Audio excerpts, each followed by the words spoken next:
Hello, everyone. Welcome to Flying with Mike. Okay, we're an hour late, but we're still going to have some fun. First, hang on a second. I thought I had it turned down, but I didn't. There we go. Um, First flight today. We're going to be life as an Air Force brat. Um, Many would say life of an American brat, but no, it's an Air Force military brat. And where this came from, if you're new and just catching us on episode 5 here, my wife came. I was trying to figure out where to go. Um, I try not to repeat locations as much as possible, especially pairs. And well, I was starting to get into some trouble with that. And she thought, well, why don't you fly where all the places you've lived as a kid? And I thought, hey, that's a pretty good idea. Only one problem: are these places airfield wise still there? Well, we haven't run into one not there. Just one that couldn't handle the aircraft coming in. So we, as the new keyword of the century, pivoted to airfield 15 miles away that just happens to be an Air Force base as well. Correction, Air Base Spangdahlem. Bitburg is still there with a viable field, but not for long haul aircraft. So we went over to Spangdahlem instead. However, we've been following that path that I lived. I've been through about 13 different schools. I think that's what I counted up correctly. Um, Not that many locations, though. I will put it that way. Some of those are like many of you enter where your family moves from one side of a town to another. One of those, I think, yeah, one of those was like that. And it split a school year up for me. So today, what we've done, we started in San Bernardino, where I was born, Norton Air Force Base. By the way, the title is no longer there. The field is still there, San Bernardino International. Lockheed had options. Late 80s, maybe early 90s, the airfield closed Air Force Base wise with the first BRAC. And I believe the first. You guys in LA can tell me different. Um, from there, we went on the journey to Bitburg, and we did it in a 747-200. That aircraft would never, ever have landed at Bitburg. There's a suitable runway at about 7,000 feet, I think is what I remember. I could be off. But like I said, Spangdahlem Air Base, also U.S. Air Base, is only like 15, 20 miles away. So we opted for there. We're kind of doing the same today. Let me continue. From there, we took a couple of parts to get to Mather out in Sacramento. So we went Norton, Bitburg, and then we took a couple hops to get to Mather. If you're not sure where Mather is in Sacramento, look on the southeast side. From there, the family then moved back to San Bernardino. And that is where I entered kindergarten, and probably my earliest memories as a kid occurred. An earthquake, pretty to me, I think 5 years old, 4 or 5 year old. So anytime the earth moves, that's going to scare the you know what out of them. And it's not so. And the big red mountain north of town was on fire. Or I call it a red mountain because it was on fire. I do remember those. Beyond that, bits and pieces, and some of it could have been my looking at all of this and it's piecing it in. Does that make sense? From that run at Norton, we came out to Scott Air Force Base first time. My first time. Family's first time as well. You'll understand that a little later in the series. From Scott Air Force Base, uh, we then traveled to Maxwell Air Force Base, Montgomery, Alabama. And Air War College, I think, is there. And a lot of officers, a lot of people go through this um, in their careers. And then from there, yet another move. Now, that would be our shortest assignment at Maxwell.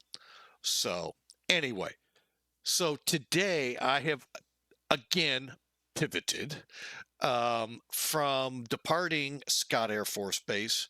And since we're using the airline of the day in St. Louis, TWA, let's leave Lambert and head down to, instead of Montgomery, which we probably, I think, could get into Heck Caribous when I was a kid.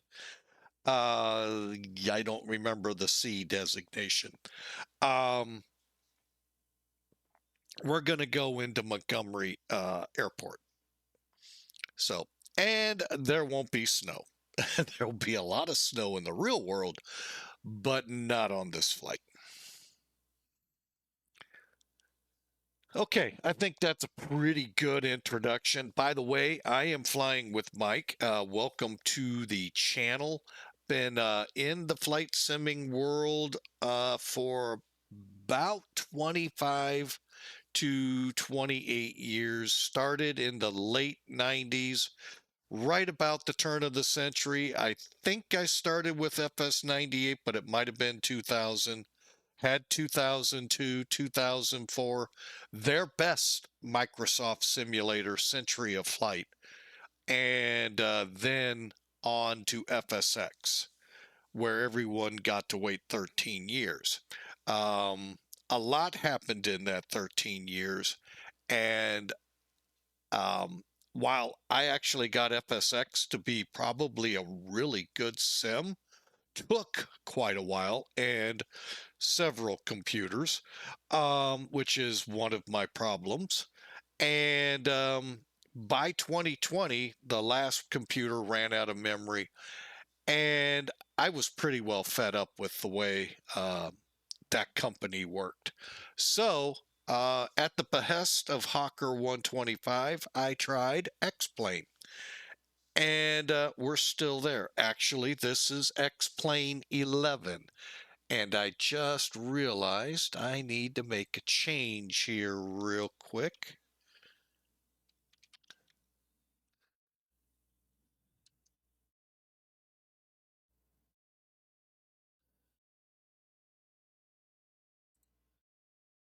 There we go. All right, got that changed. So we get the appropriate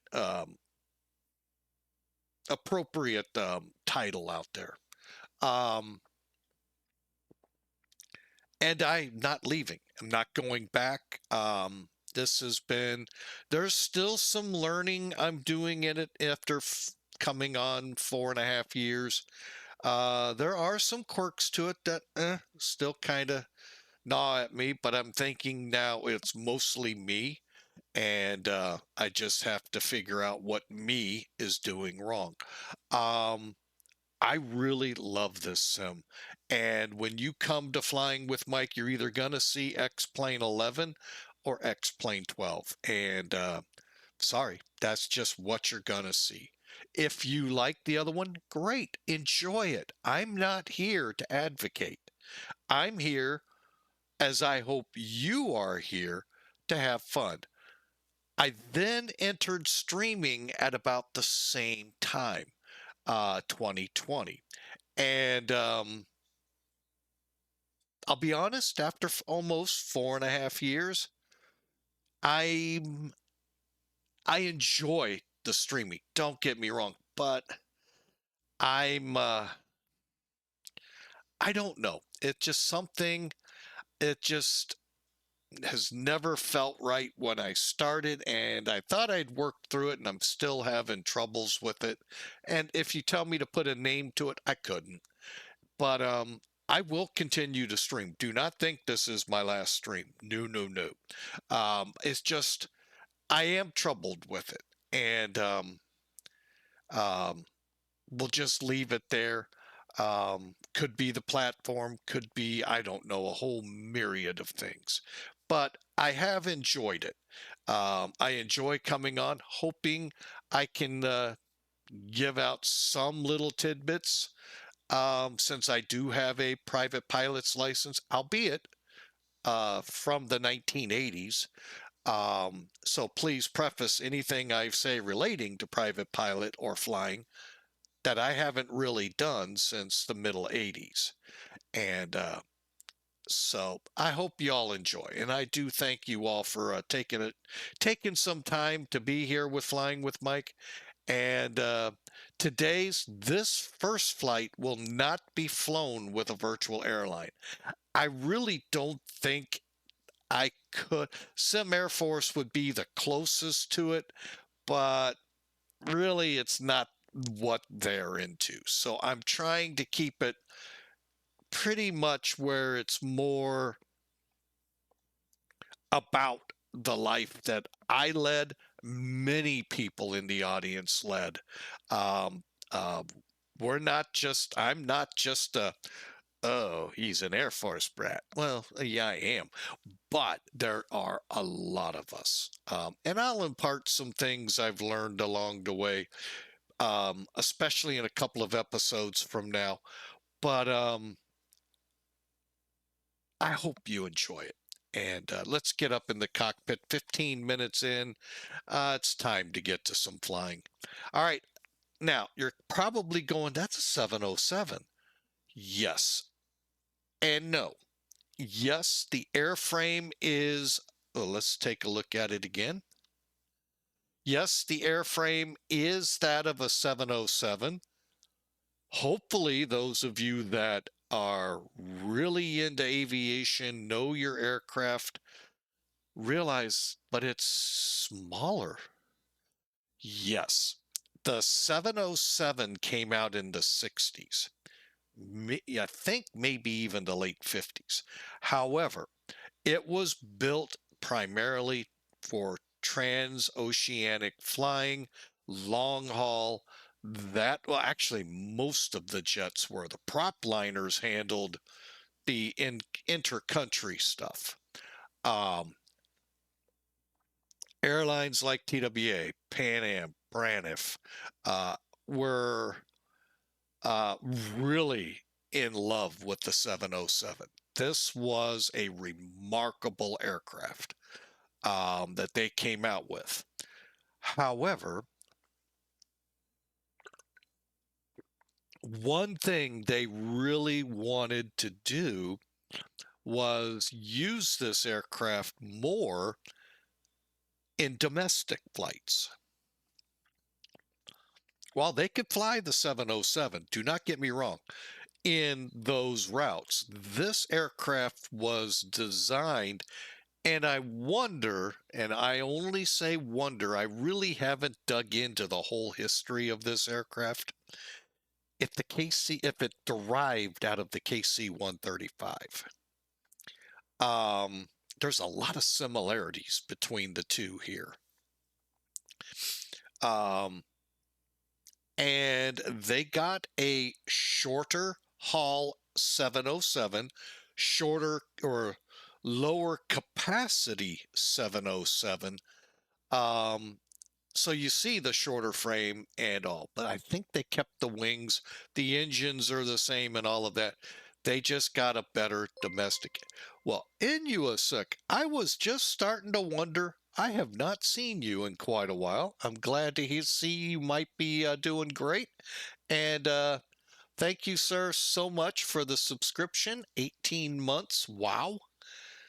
And I am so glad to see you are doing well. Just haven't seen you in a while.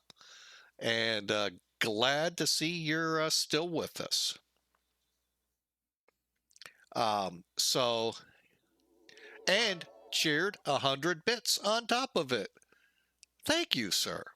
Thank you so much. So, but that's a little bit behind us. Now, the 720 designation ought to also trigger something in you.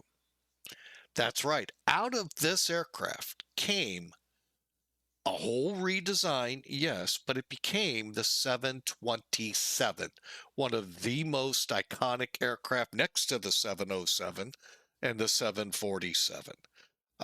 Very iconic. Even the Concorde falls in the iconic. And this aircraft was the impetus for the next designation, 721. That's right, 727-100. So while they don't look similar, this brought about that plane because this thing's a fuel guzzler. Hey, if we could drop one of those engines, at least we're saving a little bit of fuel. Wink, wink, hint, hint. And that's a little bit of history. And then the 727 with itself brought in some new technology the airlines flat out loved, and that was called an APU, which then filtered to the older aircraft as well. All right, enough history. I know y'all are going, oh my God, I just got home from school. I don't need any more. Let's get to work, shall we? It's pretty interesting when you start digging in, though, to aviation history. This one is one that a lot of people don't know about. The 707-300s. Oh, everybody. Well, let me rephrase it. I say everybody's seen one. No, most of the generation here probably never saw a 707. I'm even struggling to think if I ever actually saw one for an airline. Now, I saw them in the military. Many of your AWAC, J-Star aircraft types, some overseas 707s are in play with the air refueling. Most of the air refueling is KC-135, but there were some derivatives that weren't. So, but the 707 is probably a huge, iconic, historical aircraft. So, all right, with that, let's pre-flight and get our butts on the way. All right, there's Sim Toolkit, our animal that we love to use in this. And by the way, that little blue is all that's left of all that snow. Sorry about that. Did not want to cough in your ears. All that snow that dumped in the deep south. If you haven't heard, places like Houston, 4 to 5 inches. New Orleans, 10 inches, and in many places more.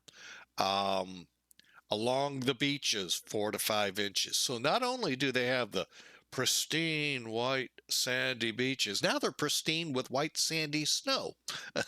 So, but you know it's going to melt off quick. That in itself could cause problems, but we'll kind of watch for that. All right, so, but again, that's the remnants of it. And that thing went all the way from Houston to the East Coast. And by the time it was around New Orleans, starting to turn up, it was from Florida all the way up to Maine. It was just an amazing, gigantic storm. Hopefully, when it gets to Europe, it won't be as gigantic and massive. I know some of you, though, are hoping for it. I wish the best that it doesn't happen. All right, so here's our route again. Where that blue guy is right there, that's close to where Montgomery is. Loadout today, like we said, 19,800 pounds, 90 people, and 30 left will be the departure. And I did not really get into where 28 is, but that looks like at least the start of a good runway. Mach 0.80. Now they're putting us at 39,000. I'm going to kind of hold back and go for 35 to 37, just to see how things are. Weather-wise here in St. Louis, actually not too bad. A whole heck of a lot better than what we started with this week. We are now at 26. We have been climbing, thankfully. When you don't get out of the single numbers, and I know places in Europe that, yep, you guys know what I'm talking about, Fahrenheit, it's cold.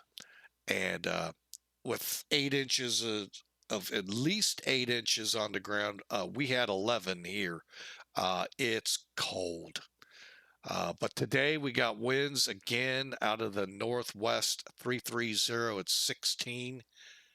They're a bit gusty to 25, and we got a scattered layer at 2700. Yeah, I'll go with that. And temperature, as we've already indicated, -3 Celsius. So that'll put it in your wheelhouse where we're at. Down in Montgomery, this one's going to blow your mind. Going south, you think you'd warm, like the birds want to go south to get warm. Well, that's not much the case today. It's a variable wind down there, so we could go 28 or 10, 10 miles. It is clear, so they are getting a good melt started down there with it. Even if it's at freezing, even below, it can actually melt it when you have the sun beating on it. It's 1 degree Celsius, 34 degrees down there. So this is something these people are rarely treated to, and it's cold. All right, now I want to make sure. I thought I did. Let me double check, and I may not have. Oh, I did not. Wow, I thought I'd put a flight plan in.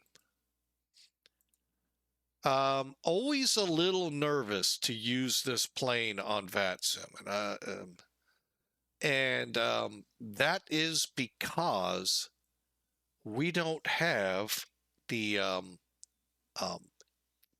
oh, what's the rule? 839, is that what it is? Megahertz? Anyway, we don't have the capability for 3 digits. So we have to type it into XPilot, and that's not easy. So I got to make sure our aircraft is delineated in such a way that they know that. I think it is.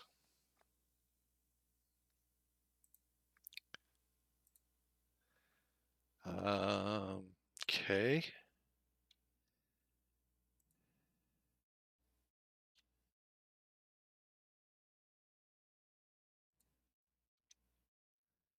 All right, I think I have everything filled in. Let's go. And let's go fly with Mike. How's that sound?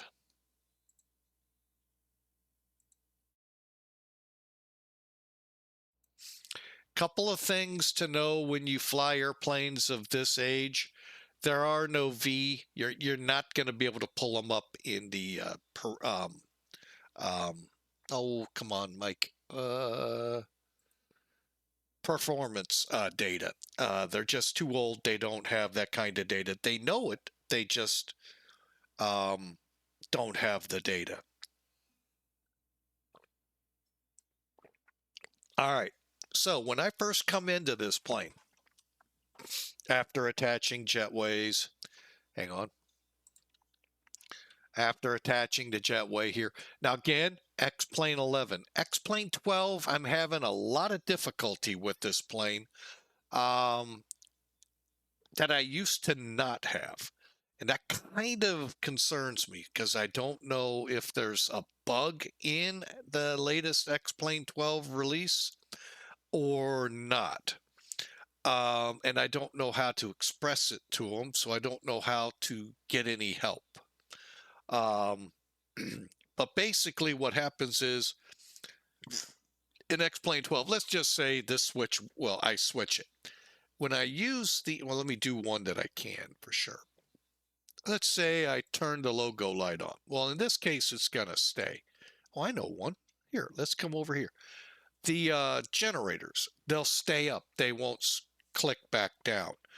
And now I'm finding out in this version that turns them off. But anyway, the switch won't, like the EPU on the 737, you know, you hold it down, wait 3, let it go.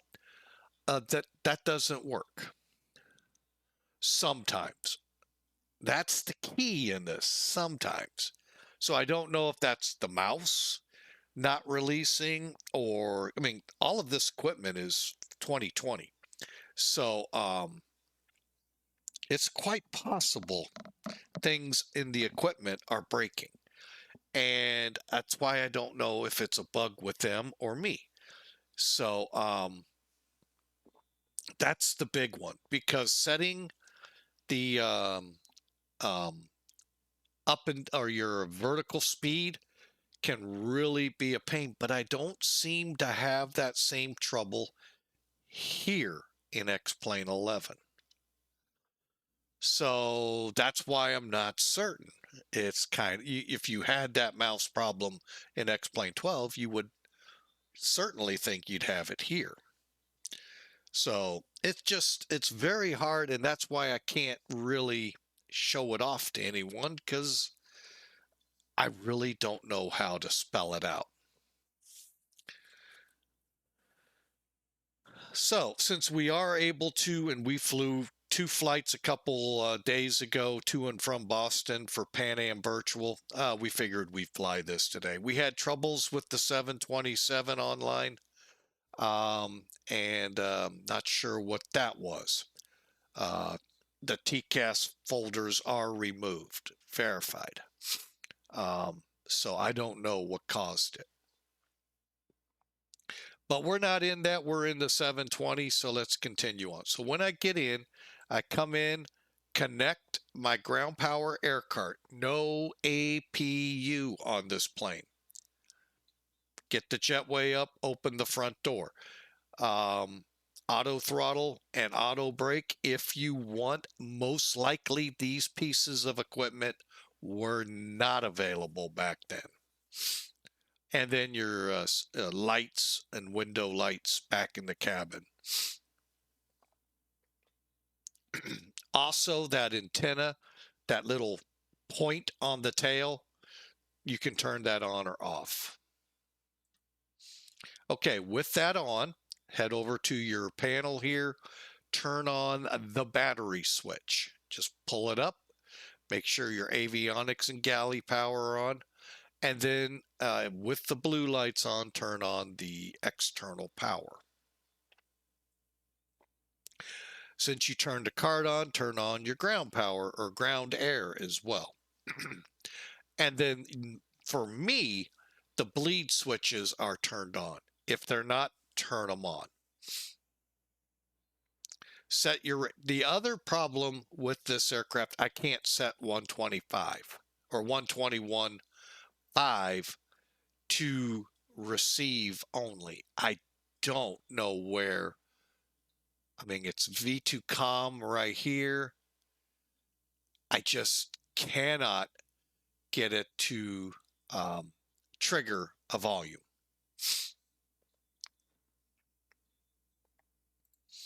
So hence why sometimes and most times I don't fly this online. I try to play within the rules they want me to, and sometimes it is what it is. So, and that's why you may not see me online with this plane. All right, once I've got all that done, we are ready to board and get things going, to basically put the people and fuel in, come up here, weight and balance, fill out the form. Your payload is on SimBrief if you use it. Your total fuel weight is on there. It's called block fuel. All of that's right there available. And by the way, if you don't have SimBrief, don't know why you don't, because it's free, folks. There's no charge.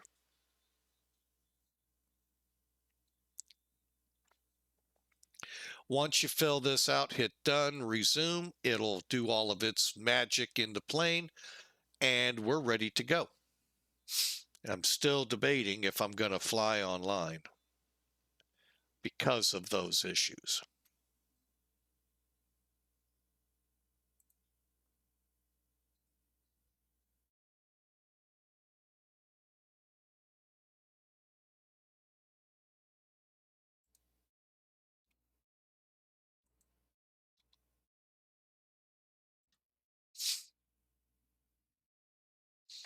Okay, just looking here. We're not flying on ATC on this with ACARS this flight. Oh, my nose. Let me try one thing here. I'm just curious.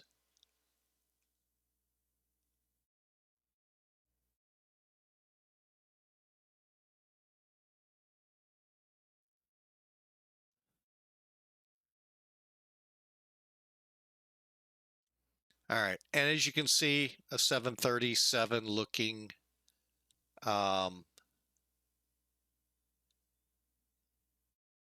even turning the volume here does not affect it over here. So I don't really know. Let me see, didn't I have?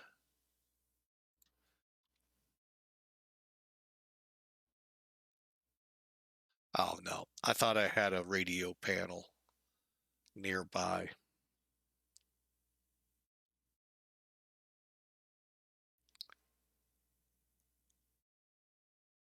Nope. All right, so one last look.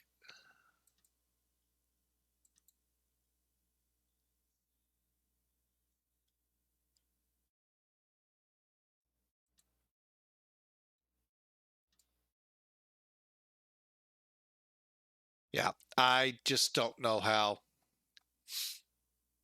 but we'll do our best here. All right, let's go ahead, come online. TWA 756.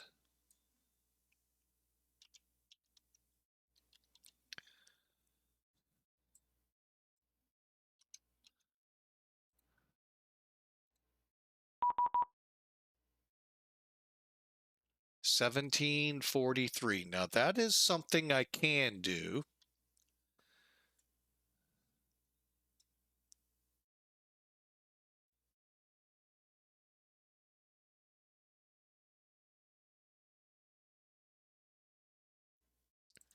Okay, and there we go with that. All right. All right, let me bring this in so you all can read it again. Came through pretty quick. And you can see my problem. COM2 is not receiving. PDC. So we're a 707. Really? Where's my flight plan? I'll be doggone, it is. We'll get to that in a minute.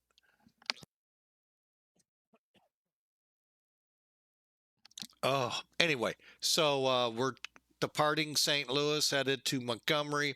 There's our route. Flight level 370, our squawk. We're cleared, Lindy 8, Myers transition, climb and maintain 5,000. That is an interesting question. Getting it to, yes, you would think it's easy. It is not.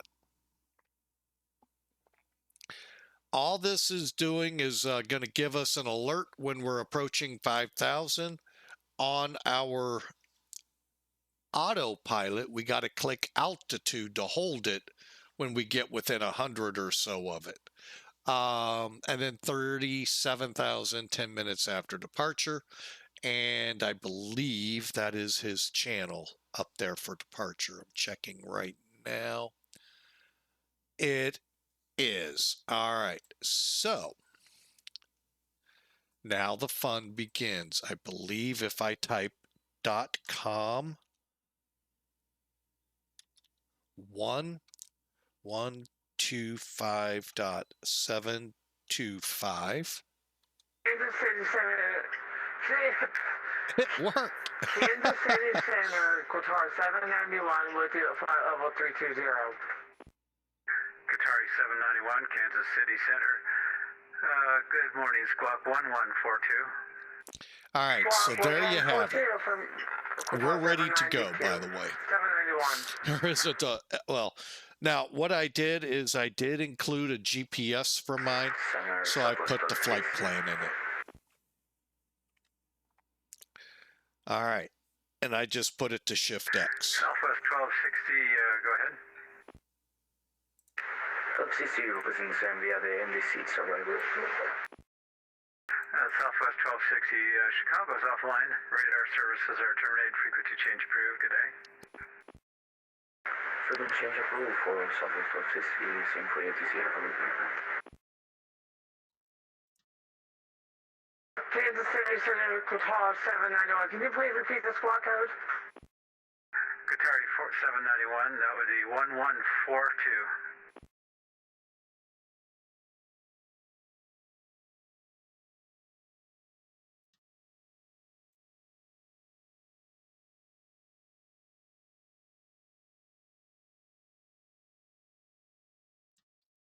Kansas City Center, TWA 756, ready to push and start Charlie 16 at St. Louis with Delta. TWA 756, thank you for Delta. Push and start onto taxiway Charlie approved, facing southeast, departing, expect departure runway 30 left. All right, we'll push back facing southeast, expecting 30 left, TWA 756. Thank you. Perfect. All right. I had to pull the chart up to see what we're doing here. All right, so let's get it. Let's close. United 2417, Kansas City Center, good morning. Ident. Again.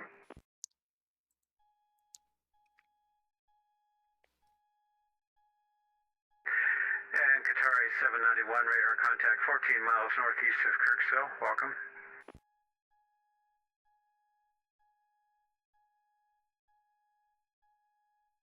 United 2417, radar contact 56 miles east of Springing. Yeah, I'll get it down right.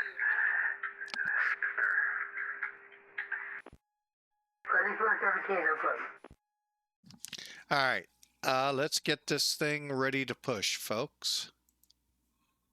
Let me just make sure. No chocks to remove. Delta 458, Indianapolis is offline. All right, so let's fire up the engines, because we've got to have at least one of them going for the push. You as well, take care. All right. One thing I recommend doing on this plane, just go ahead, turn the fuel valves on. It gets a little tricky going from holding, you got to hold this down in ground, down to the middle to see the gauges by holding the, so you hold the ground start with the left click, right click, you drag yourself vision down to the gauges. Let me show you what I mean. Let me make sure we're set up over here. Wait a minute, why did that get disconnected? Did I disconnect? No. Interesting. Attention all aircraft, this frequency, Kansas City Center with you, roughly 15 minutes. That's 1-5. Block.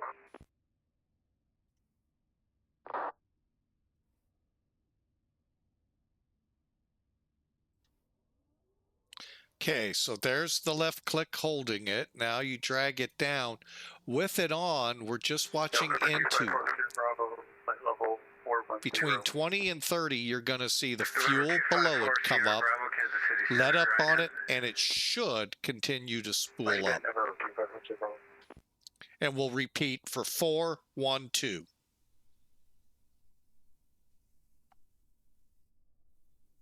Not really sure why that disconnected. November 254 Sierra Bravo, radar contact 31 miles southwest of Farmington. And I don't have a flight plan on file for you. Could you refile, please? Yeah, I'll refile. 254 Bravo. All right, let's go ahead, get better pushback en route. Ground to cockpit, please show me where you want to go.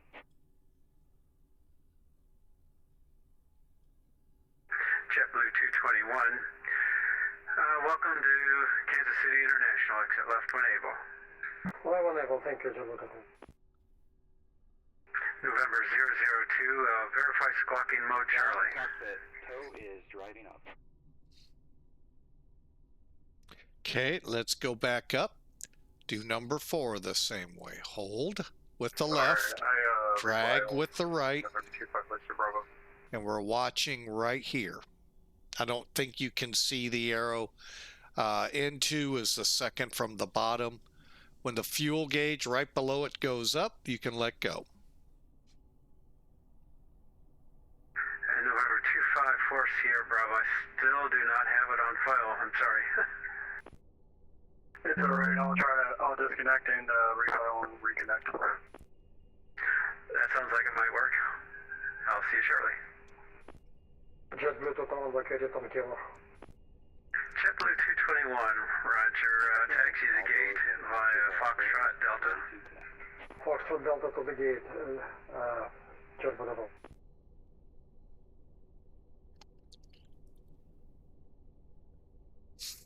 Now, technically, I could disconnect now and cross bleed. However, I'm just going to go ahead, fire them all up. Actually, let's do it this way.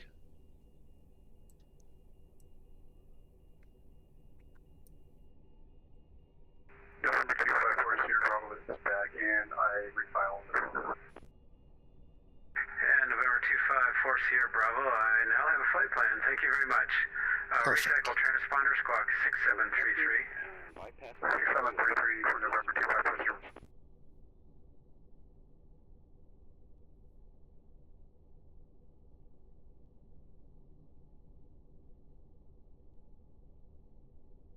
Okay, we're just about there. We're waiting on N1. Flagship 5969, expect vectors for the visual approach, sorry about runway 1 left. Vectors for the visual 1 left, flagship 5969. Okay, and number 2. It is uniform on board. Thank you for uniform.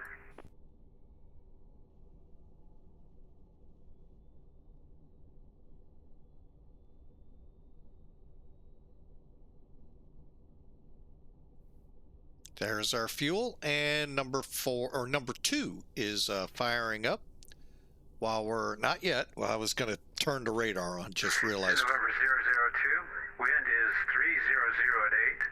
Fly runway heading, runway 1 right, clear for takeoff.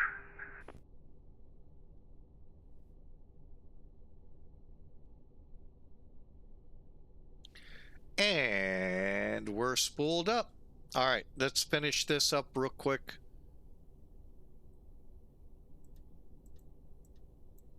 Kansas Center, November 002, runway 1 right, cleared for takeoff. And there really isn't a lot you can do with this. Qatar 791, I need to step away from the cockpit for about a minute. Qatari 791, roger, let me know when you're back, please. Will do. All right, we are ready for the push. 1678 heavy, flight level tree 50. FedEx 1678, Kansas City Center. Good. I guess it's afternoon now. And, IDEN, please. IDEN, FedEx 1678 Heavy.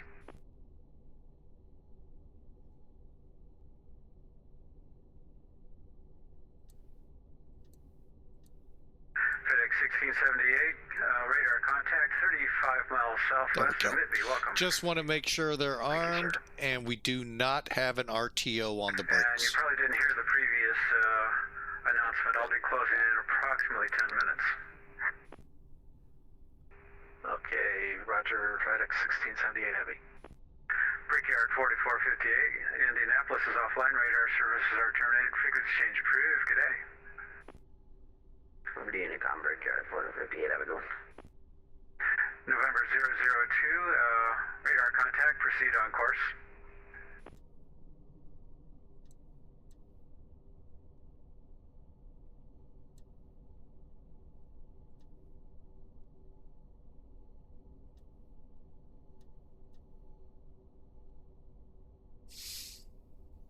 All right, we're 002, proceed eastbound. Resume phone navigation.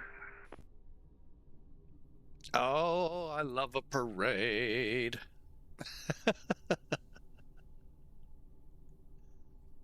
Kansas City Center Qatar 791 is back.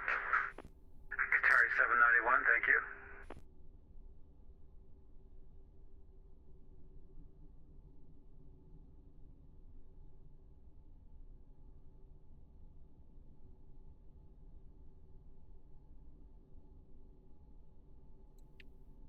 Kansas Center, November 002, eastbound, continuing on navigation. Thank you.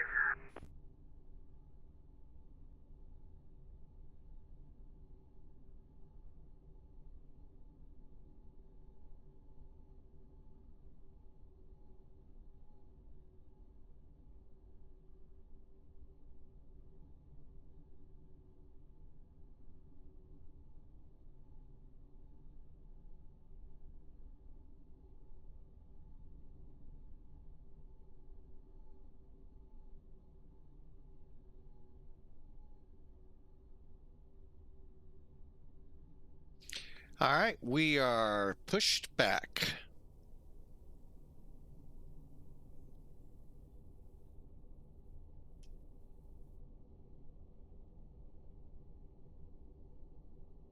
Operation complete.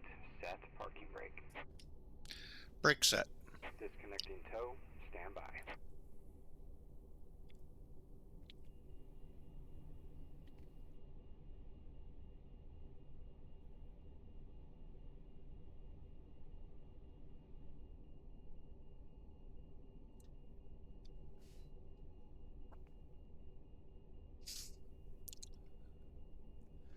I have a feeling Kansas City may go offline.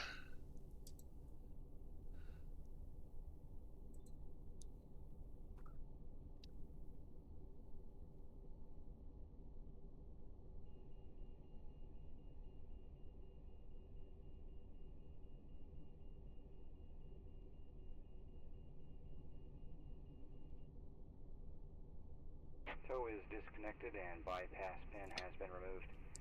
Probably going, why aren't you doing much? There isn't a whole lot to do at the moment.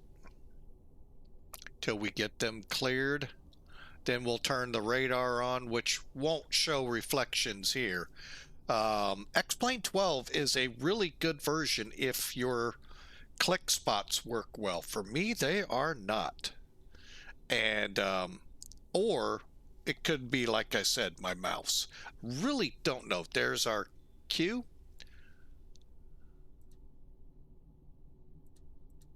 Okay, and radar switch is right here.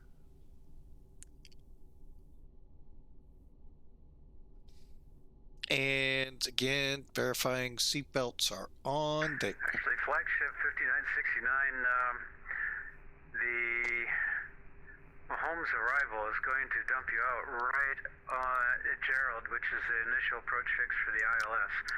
So let's just go with expect the ILS for runway 1 left. Okay, we'll expect the ILS runway 1 left from Gerald for flagship 5969. Center TWA 756, ready to taxi for 30 left. TWA 756 Heavy, runway 1030 left, taxi via Charlie, Golf. And my apologies if I said 10, sorry. 30 left, Golf Charlie, TWA 756. That's okay, I'm a bear of very little brain.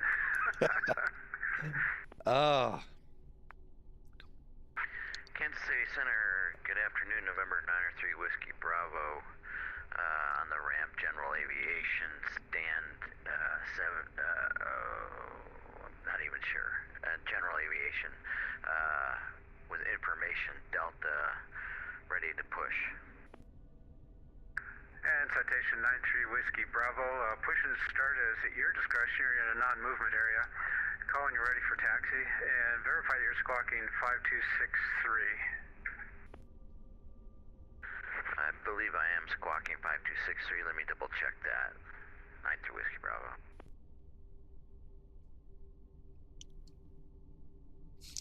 All right.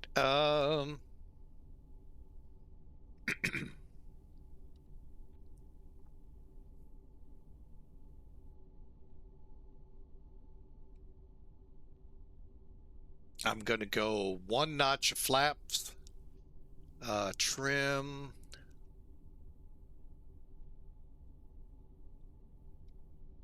and we're ready to go. Now, X-Plane 12, like I said, when I was able to fly it and everything clicked like it should, what a plane. And enjoyed it. It just lately has been it'll just start really spinning on the vertical speed, and it just straight up, straight down. Just nothing in between. So that's why we had to switch off.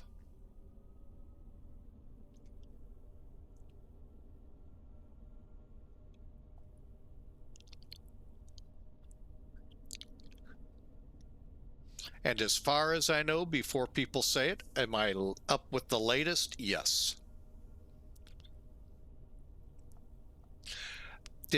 I do not think, though, I put that up, the latest update for 11 in it because of that issue.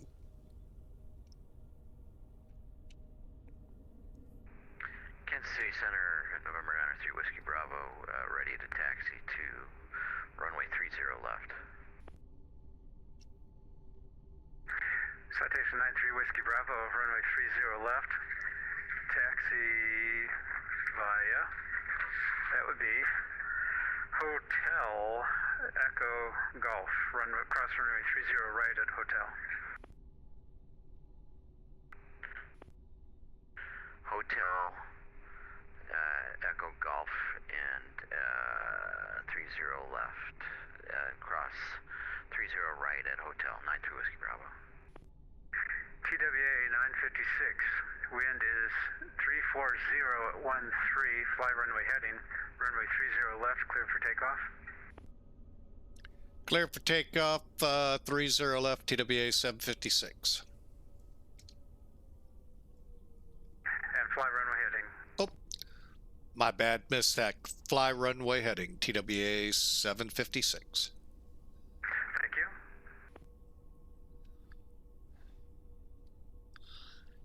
You're asking a lot. All right, here we go. Clear for takeoff.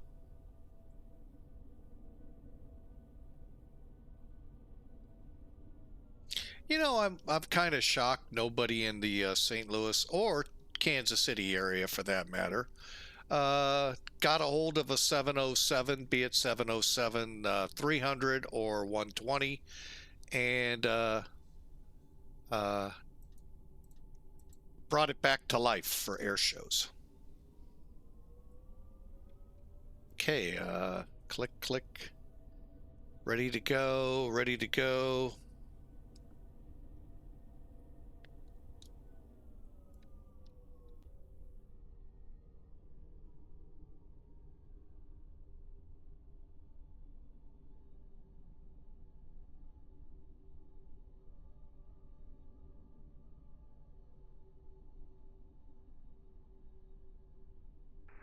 Atlantic 2417. Can I use a 10-minute delay?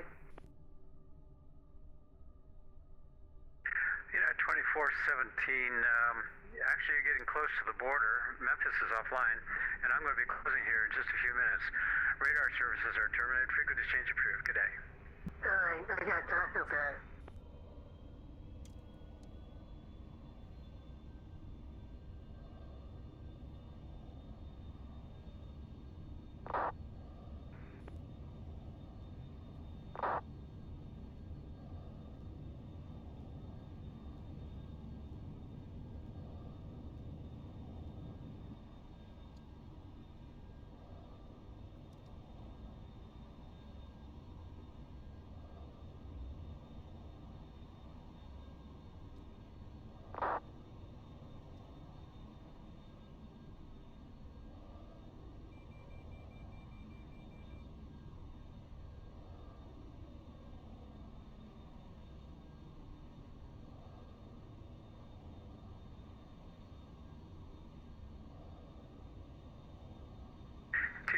TWA 756, radar contact, say altitude. TWA 756 passing 3,000 for 5,000. TWA 756, proceed direct, Sajoy, climb maintain flight level 370. On up to flight level 370, TWA, and direct Sajoy, I believe you said, for TWA 756. TWA 756, if it's easier, you can proceed direct Myers. Oh, we can go direct Sajoy. I just had to look on the chart real quick. Roger that, thank you.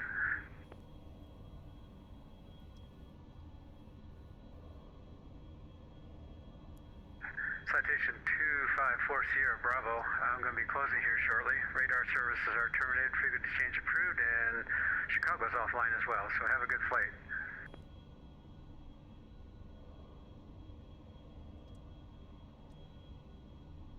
November 254 Sierra Bravo, Kansas City. Hey, 254 Sierra Bravo, go ahead. Yeah, Chicago's offline, and I'm going to be closing here shortly. Radar services are terminated, frequency change approved. Good day. Alright, first change group November 254 Sierra Bravo. Nice rest of your day. Yeah. You as well, see ya.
Kansas City Center, November 93 Whiskey Bravo, holding short 30 left. And November 93 Whiskey Bravo, wind is 34013, and I believe you are on a, whirly. So RNAV Pyong, runway 30 left, clear for takeoff. 30 left, clear for takeoff, 93 Whiskey Bravo.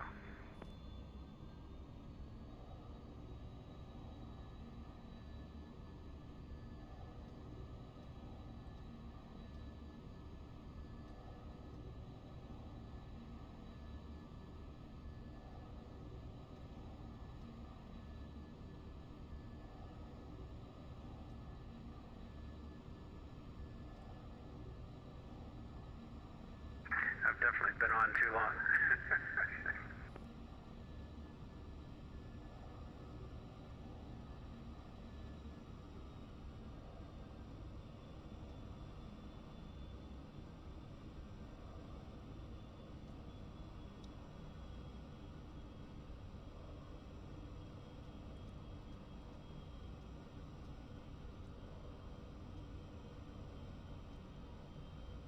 All right, we're airborne. Sorry for the quietness there, folks. It takes a little bit of still working this plane and being careful with the I'm still hesitant with that rocker, and Citation 93 Whiskey Bravo, radar contact, say altitude. 2500, 92 Whiskey Bravo. Citation 93 Whiskey Bravo, climb, maintain flight level 380. Going up to 380, 92 Whiskey Bravo. Center, Starfleet 1701 Heavy, flight level 370, halfway between Garcia Mike and Kilo Kilo 60 Golf.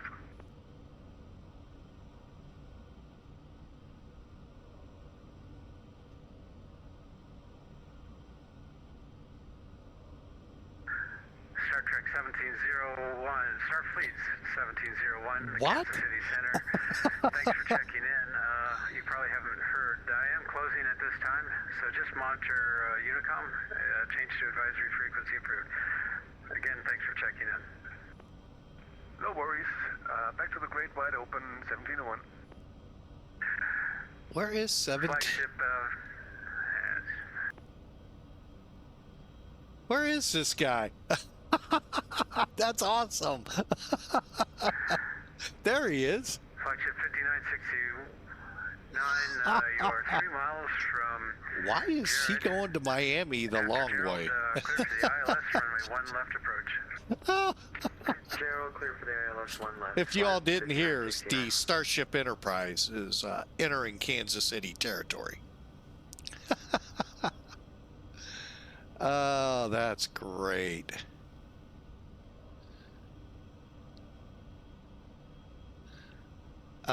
Sometimes the things you get to hear out here, folks, just amazing. Atari 791, Memphis is offline, radar services are terminated, frequency change approved, good day.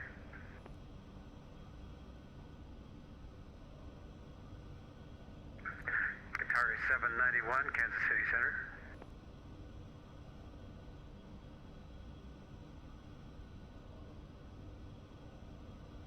Oh, wow. Long flight. Sleeping. TWA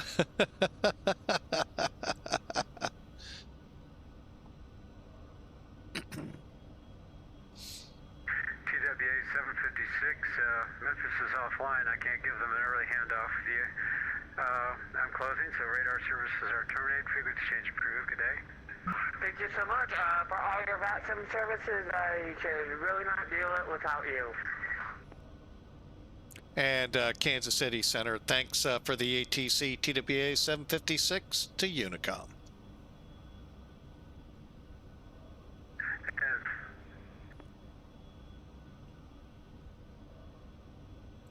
All right. I'm glad I was able to get on with him and make things work as best we can.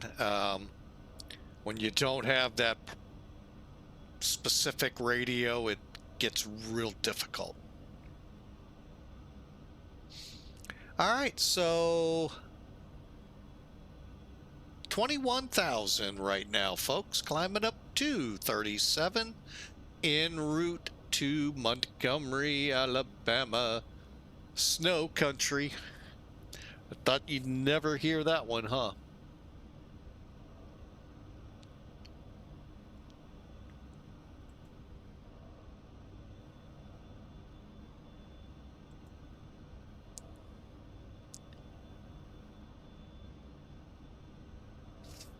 All right, let's see. This departure is actually, and I could have flown it VOR. So that would be 17.4.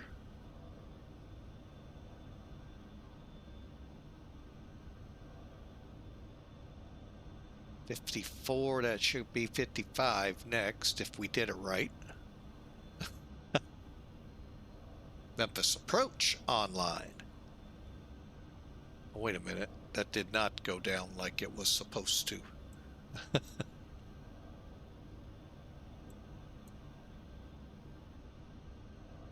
Oh, that's because it's on the GPS, that's why. Okay. Okay, so we're on our way. Got a great run ahead of us. We're 56 minutes out of Montgomery. I don't think I've ever actually been into Montgomery, Alabama on the flight sims. So this ought to be fun, or if I have, it's only been once. So, I hope you enjoy. I'm going to take a quick break since we're off and on Unicom.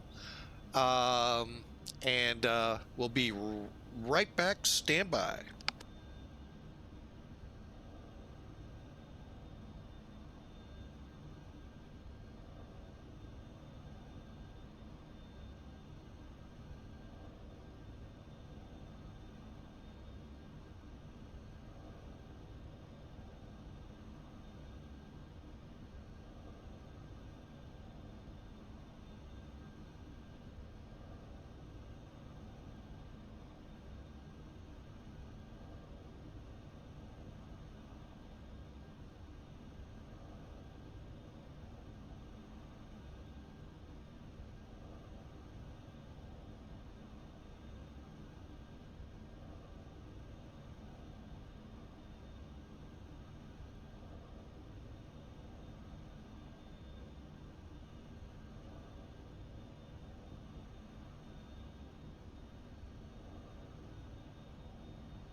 All right. Ooh, that sun just hit me in the eyeballs. Wow.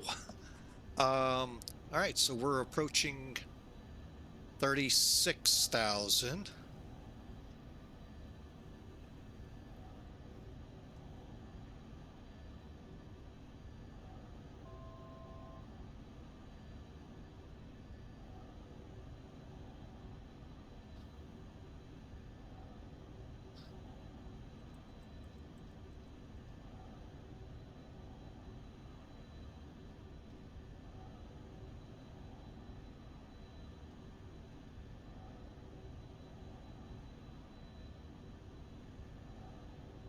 All right, we just want to kind of ease now on the up. We don't want to be more than 1,000 feet a minute now, and just kind of ease it into 37.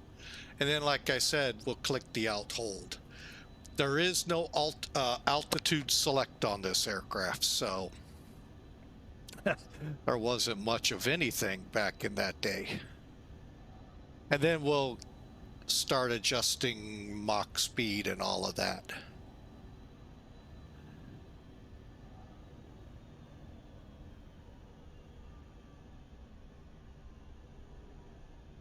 Think about 260 ought to get, and it's not integrated as you see. You've got a separate gauge for the Mach number.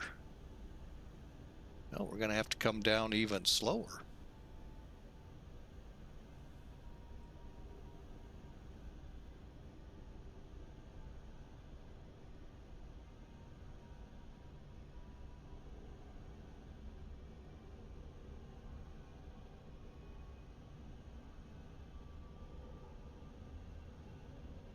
All right, I think we've got her stabilized, 35,000 feet. Memphis approaches on. I wouldn't be surprised if they go to center.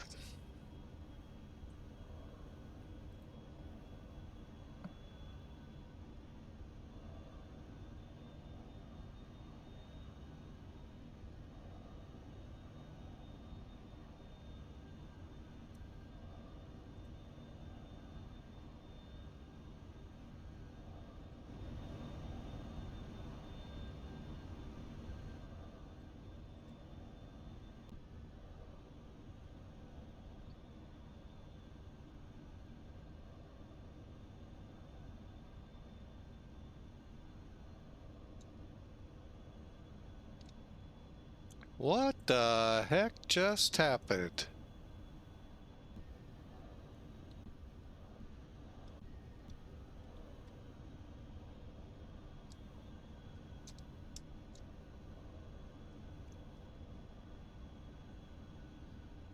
Whoa.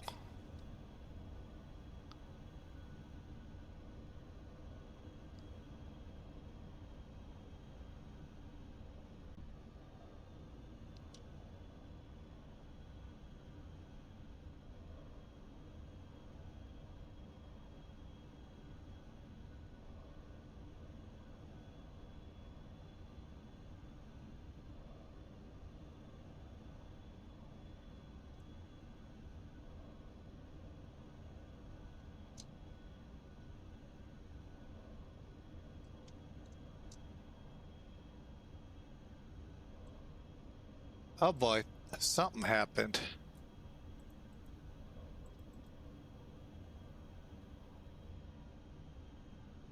I lost the menu.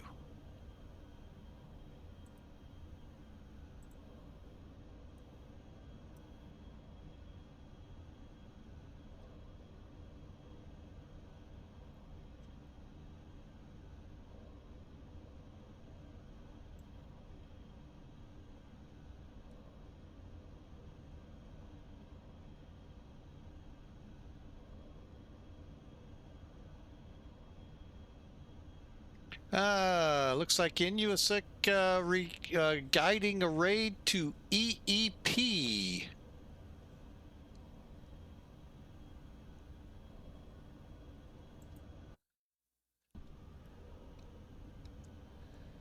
What the heck?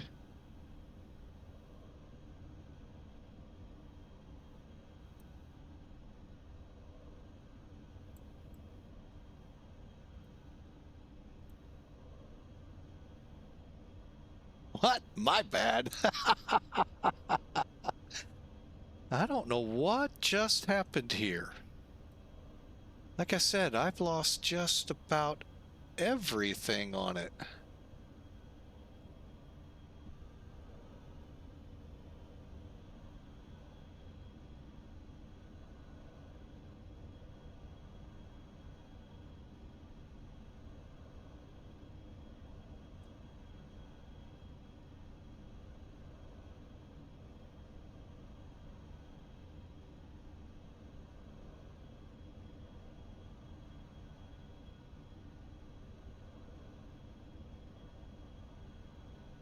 EEP. Oh, heck, I don't even have my GPS. This is not good.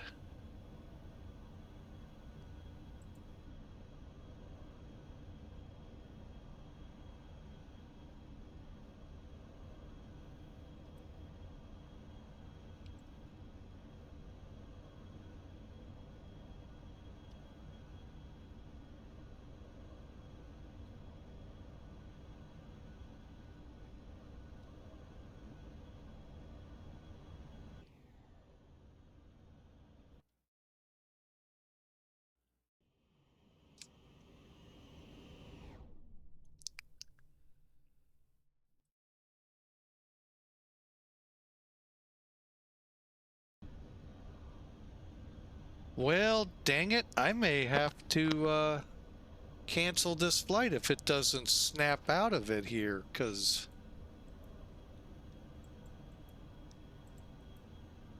it is absolutely gone berserk.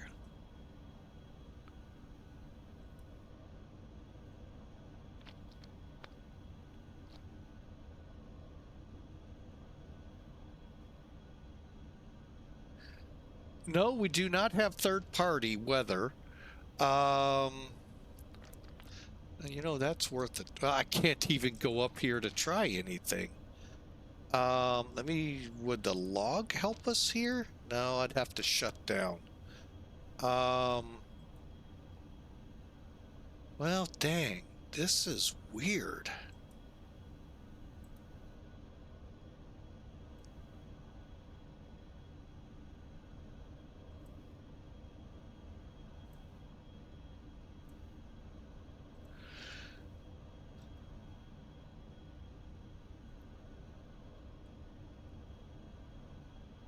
Sorry, folks, I'm trying some things. We had a Libran error on the flight we tried to do in Australia a couple days ago. I'm gonna try this, and I don't know if it'll work.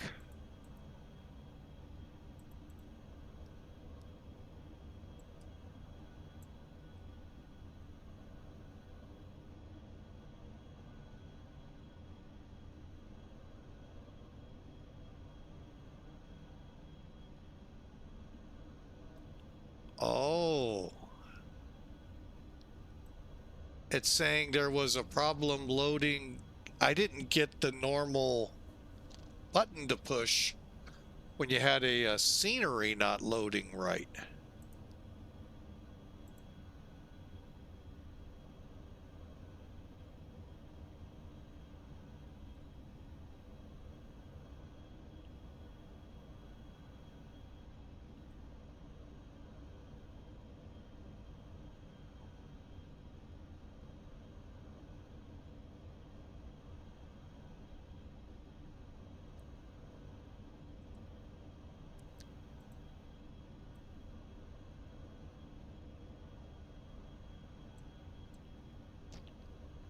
Well, I don't see.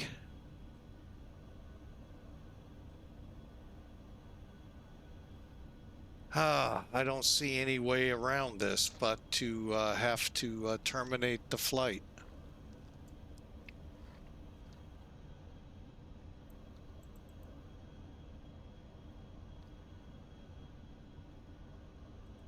I was really looking forward to this too.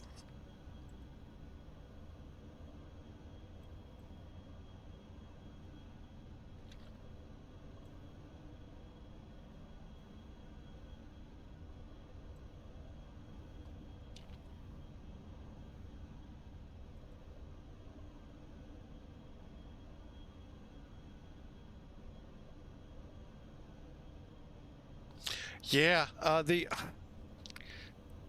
it was just as I was trying to take a picture of that term that it did it, and I don't know why I didn't get the click for, well, shucks.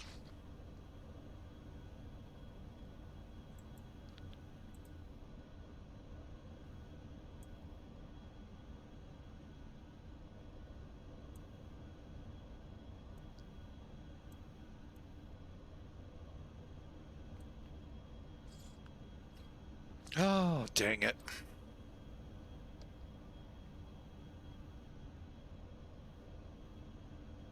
Well, at least the good part in this is we didn't have an airline to deal with on it.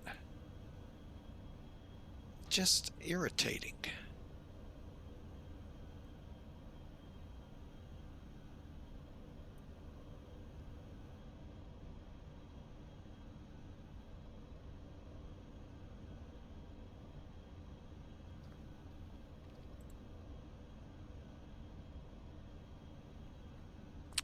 Well, keep wanting to do it there. We'll have to kill it this way, and I don't know if it'll kill.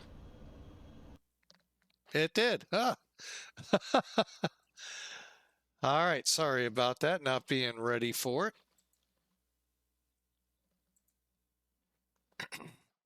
All right, well, that really stunk.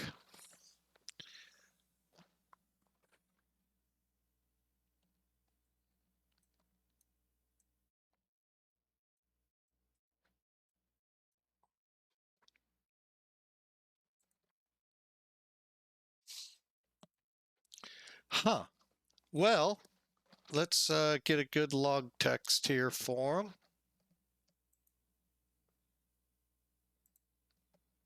Take a look here.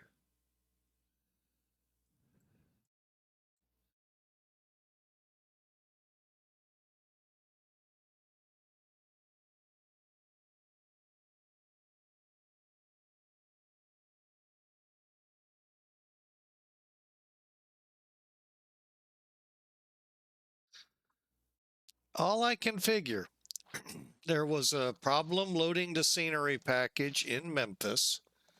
I didn't get the message, and it triggered that issue, because that would have been about the right time we're getting there.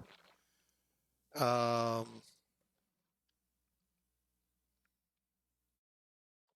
it looks like the aircraft aren't loading right.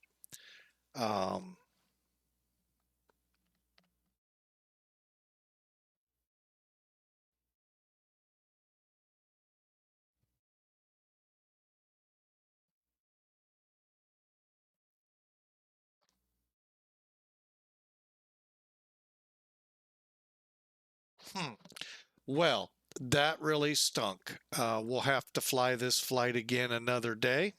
Hey, maybe we'll get to fly it next plane 12 and it'll be a lot better. I guess we'll set our sights to our second flight. So bear with me a second here.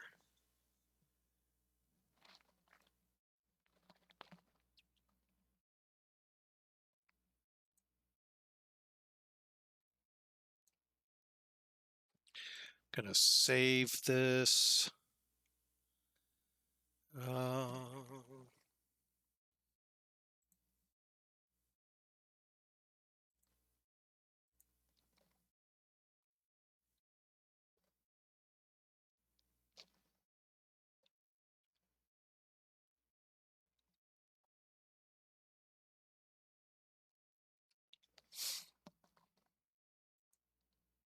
Okay, got that saved.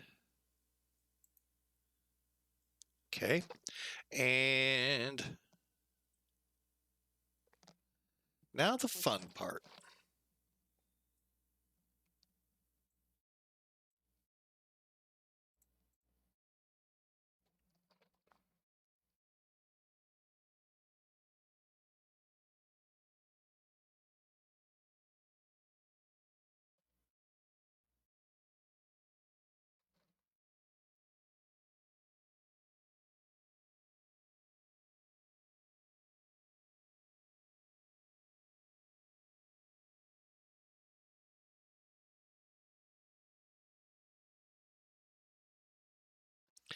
All right, I'm just loading up X-Plane 12.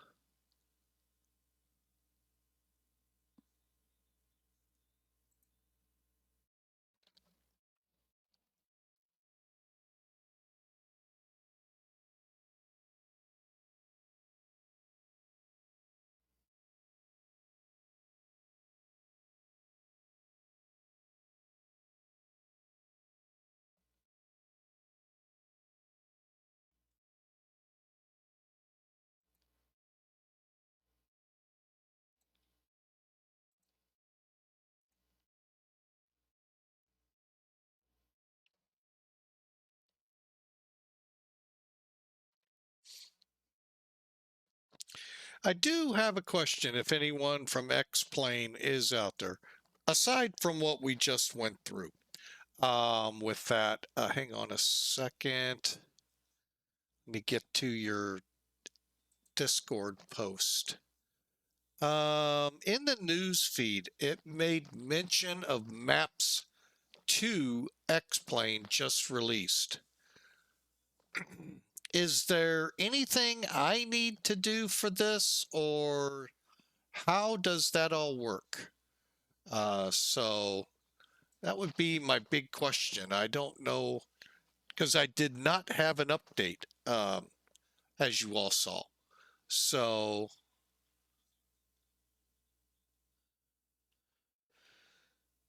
I don't know what that all meant.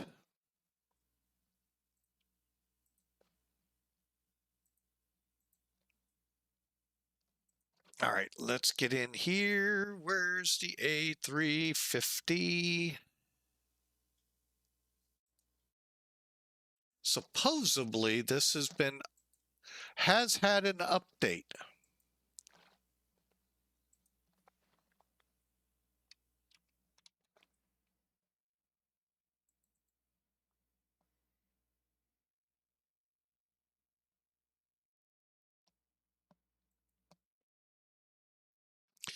All right, let's roll it back a little bit to about, say, let's go 1 more hour. What the heck? Okay, let's not.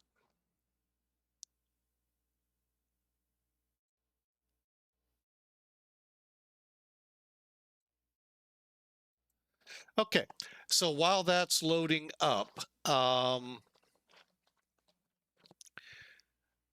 yeah, we're gonna run. My question is, there's that new something in the X-Plane news feed. If you click in their Discord, go to the announcements and news feed. Maps to X-Plane has just released version 1.2 of their Oh, it's a company. Weather support. Oh, so I wonder if we'll see that or not. Okay, you read a little further there, Captain.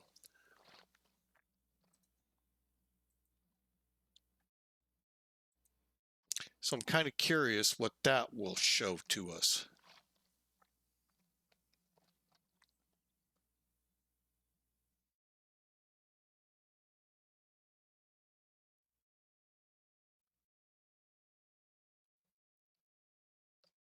As long as I can see the airports, I'm fine. That one piece of imagery I was a little nervous about.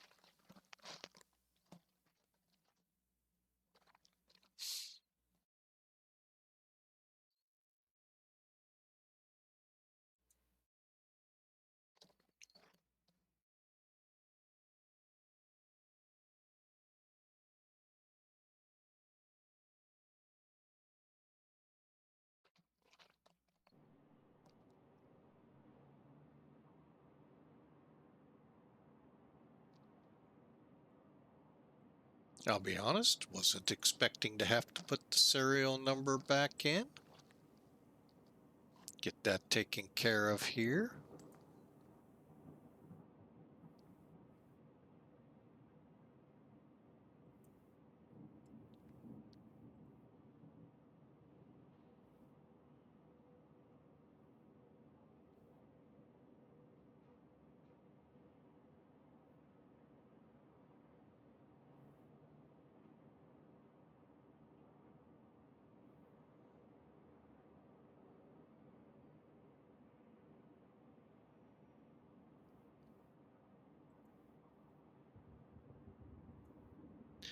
Oh, great.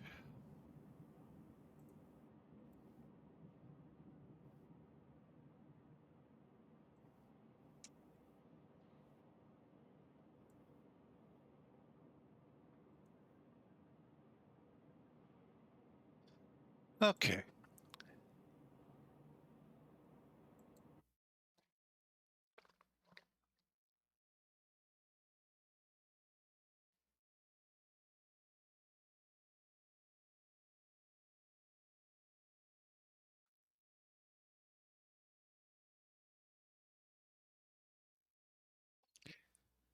Just waiting on it to reload.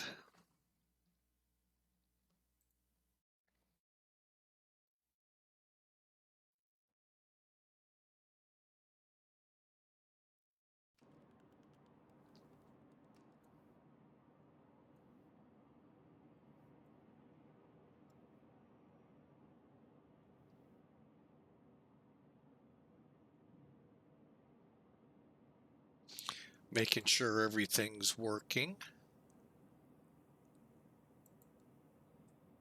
Oh, I'm a little nervous. Oh, you gotta be kidding me.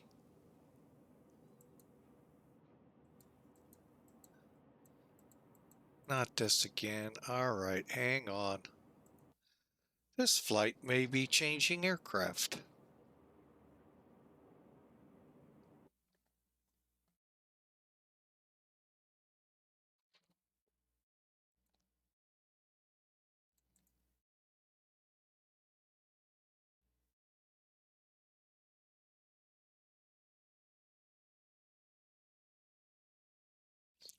All right, we may actually go ahead and just shut the stream down because this is going nowhere. If this airplane doesn't work, we'll switch over to the A339 and fly it out in that.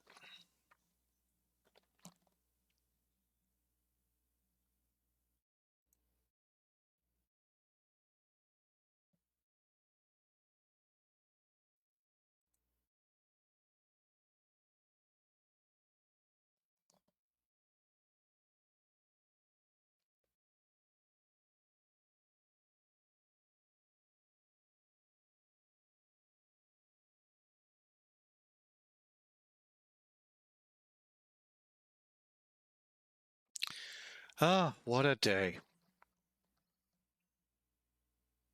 What a day indeed.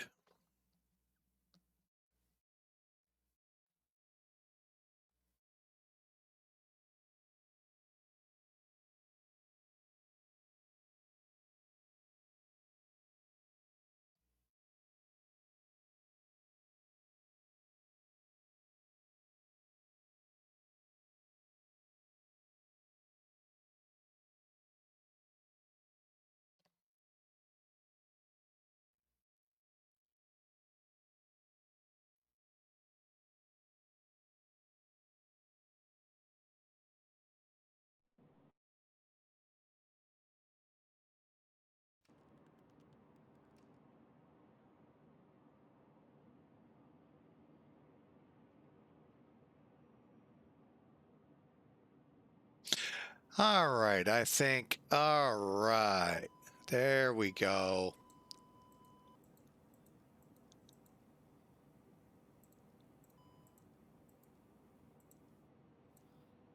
Hang on a second.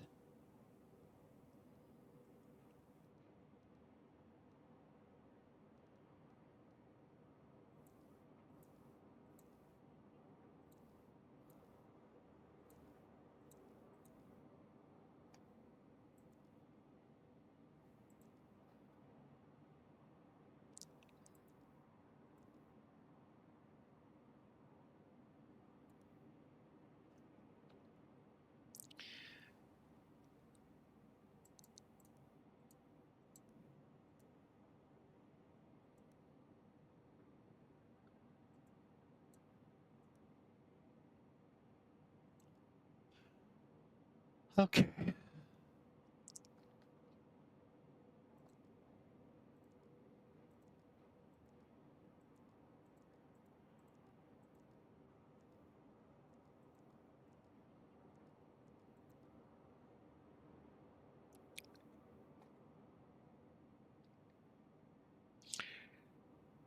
All right, folks, welcome aboard flight number 2. We're going to be flying from Amsterdam to Bordeaux about an hour to 2 hours earlier than predicted. And so I know some of you are going, ooh.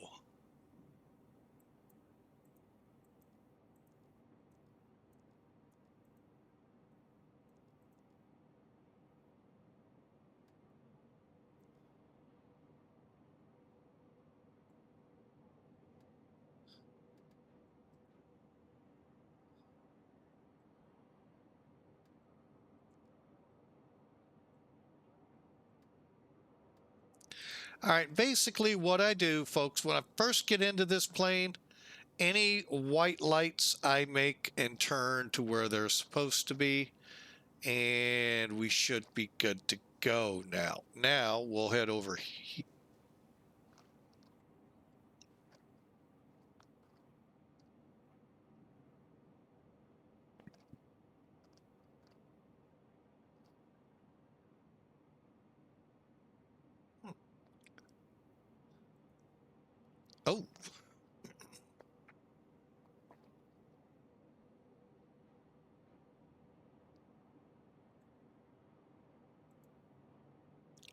Oh, wait, cabin.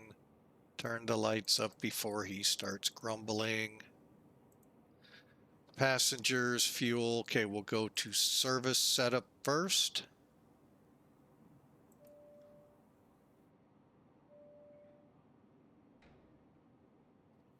Curiosity.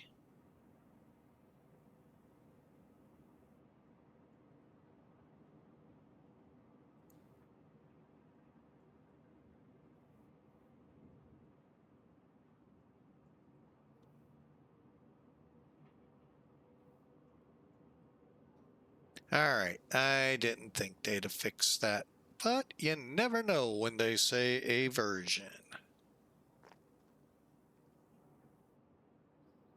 Okay, so we'll come back down here. Really thought.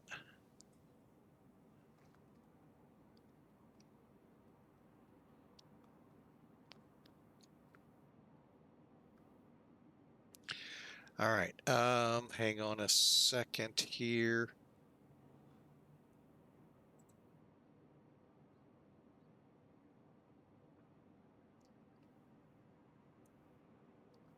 There we go.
Be back to that in a second. All right, ground equipment wise, go here. We're there. Auto config. Buses, fuel truck, loader, air conditioner, ULD, external, external.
I love having the sun, but oh my gosh, is it blinding in here right now? And I thought I had things set up to help prevent that, but oh well, they are now. So let's continue. Again, those of you just joining in, I know I did not do an appropriate startup to this, basically because the flight beforehand, well, I don't know what the heck it did. I'm going to send it to X-Plane. Although being X-Plane 11, I don't know what kind of support I'll get. But we'll shoot it to them. I have no idea what happened. It basically, it just went wacko. The images went kind of negative, if you will, if that's a good term for it. Like when you take a picture, well, we don't, it's digital today. When we used to take pictures on 35 millimeter or those little box cameras, you know, you'd have a negative that would then be applied chemicals to make prints for you. That's kind of what it looked like, what a negative looked like. Problem is, when I go up here, you see the menu, it wasn't doing that. A lot of things just like bloop. And it was, I think, at about the same time it was telling me Memphis, something's up with the Memphis scenery. I forget the statement. You click on it, you go on. I don't think we got that. Or everything just happened to be the right coinky-dink time when you clicked here and we missed it. I don't know. So the first flight from St. Louis to Montgomery, Alabama, I had to terminate. We had great ATC out of St. Louis, just phenomenal. Out of Kansas City Center. Hey, Coco, welcome aboard. Coco, where have you been hiding? I know, in a cannoli. Got it.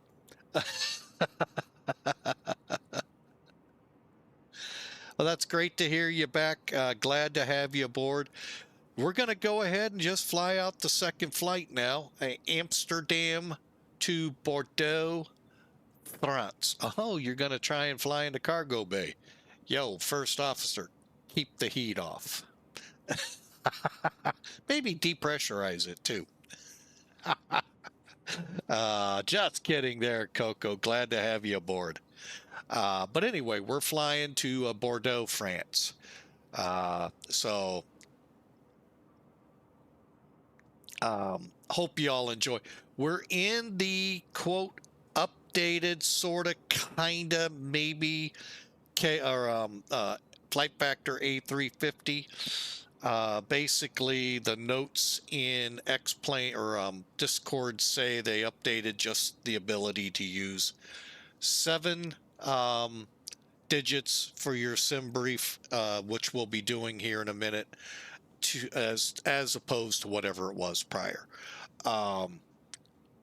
You still can't connect the jet bridges. You're gonna have to do, I'm not going into, to me that's just something Flight Factor should have addressed a long time ago. A lot of things on this plane. So hopefully the rumors are true that Tolis is helping them. I kind of will believe that when I actually physically see it, because, well, quite frankly, I normally don't hear companies helping companies. So, like I said, I'll believe all of that when I see it physically. So, A350 to Bordeaux continuing. Let's see, where did we leave off? Ah, yes, we were taking care of the boarding. Let's go ahead, pull some stuff away from it. Like that god-awful fuel truck.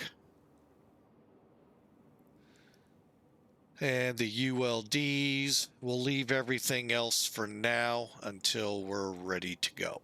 All right. So, as promised, let's get up here. Go to nav. Go to nav, he said, and go to nav. quick recap, it's an Airbus, folks. So if you see switches that are white, make sure you click on them.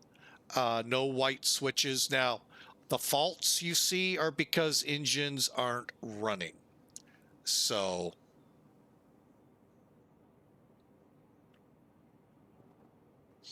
and to answer your question there, Coco, we are flying.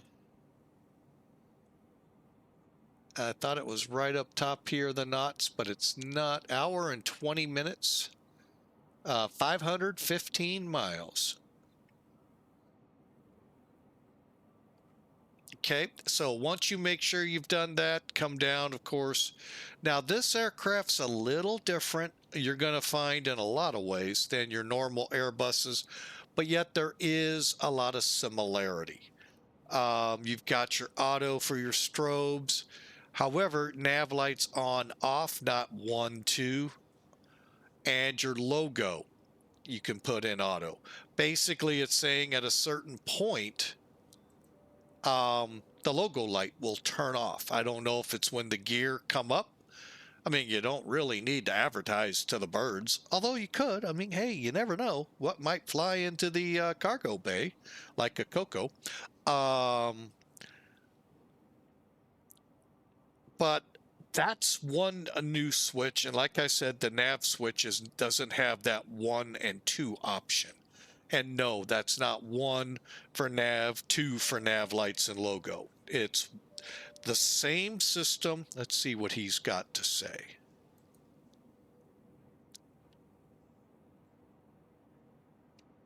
Absolutely nothing.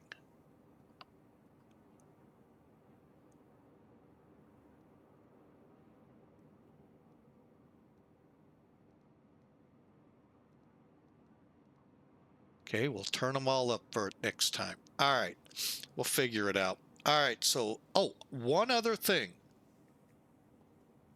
Yes, we have an interesting FMC here, but don't despair. If you run into troubles, the old one's right here. So let's do a couple more things here. So now X-Pilot will be fully ready to go. Click. Okay, we left off. We had the comms set up, but we still aren't on mode C. So let's bring out the FMC, go to Serve, Controls, set our squawk to 2000. That's the only place you'll be able to do that. Now, when you put it on is when it happens. Normally you put it in auto. On. And then you can leave it in standby here and you're fine. Once you get going, you will need to come back, put it in Terra. Again, other aircraft.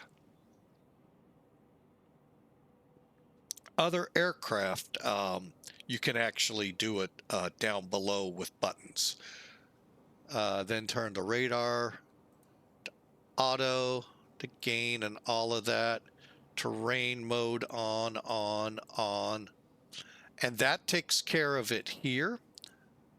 For now, we'll be back in a second to plan out.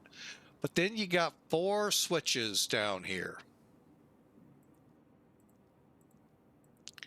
And there you have the radar system. Eventually, all of this will work down here. These work for your TCAS, put you in TA only. So these switches will work instead of having to open it up. Again, it's different, but yet it's not. Now, the taxi camera, I don't know why it doesn't work on mine. It does not work. We'll go through these in a minute, but let's get back to the FMC. FM1, init. And let's press company request, see what happens.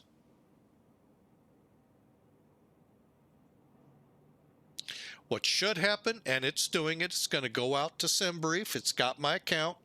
Reach out, put it in here.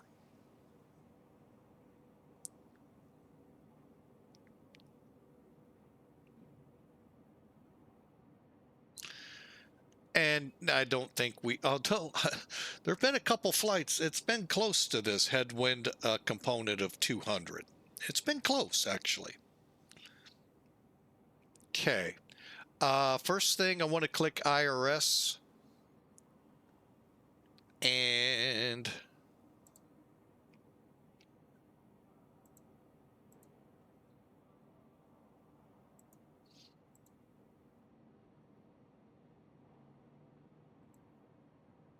okay. Let me first get rid of that. Bring in charts.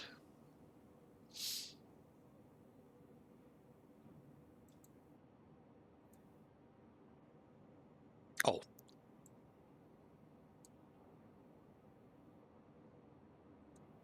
Okay. 18 left will not be used. Uh-oh. What changed? Main landing, main departure now runway 24. Okay. Let me do that real quick. Of course, by the time I get this all switched, you'll go, you know what? I think I'm going to do something different on them.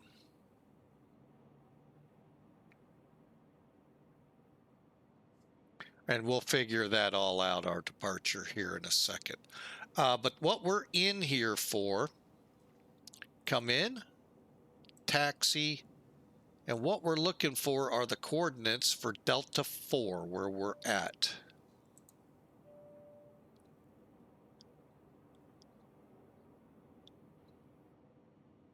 (5218.5). Okay, that is incorrect. I hate, you know what, just align it. I realized I don't ever get it right when I do it this way.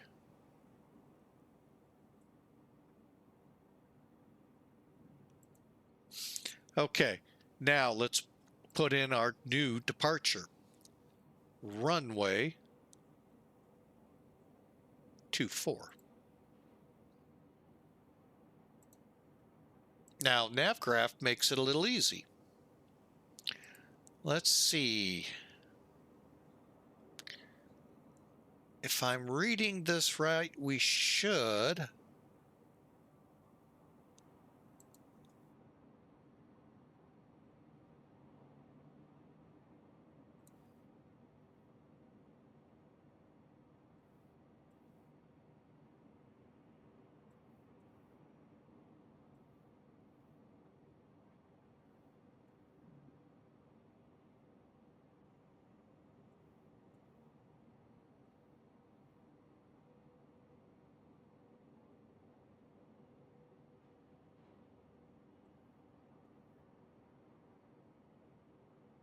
Okay, so the 3SY is just a enhanced noise abatement.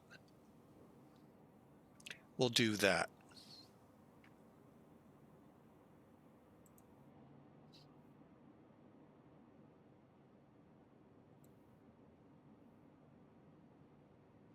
Ooh, why didn't it come down here? Go to SID.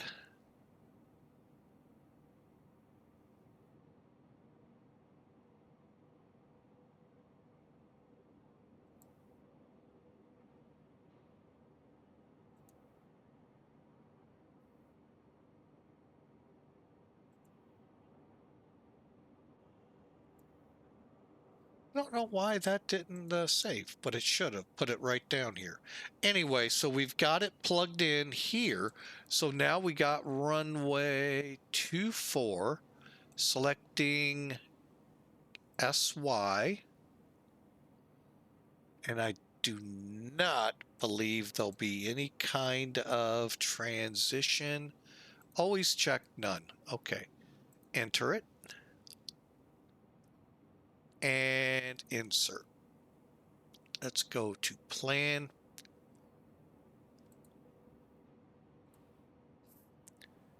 And stepping through.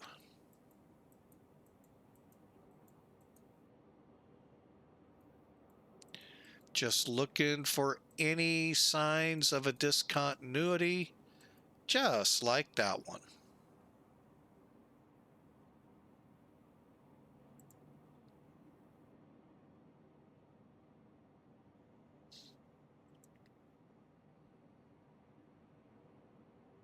Okay, well, it's the IVAO, but I bet you if VATSIM comes up, we'd be landing runway 23. All right, so we'll be on the LMG, possibly 2L. LMG 2L coming into Wagner. Okay. So we do basically kind of the same thing. Click on the animal, click arrival, runway 23. And for now, ooh, stand by. They want the approach first.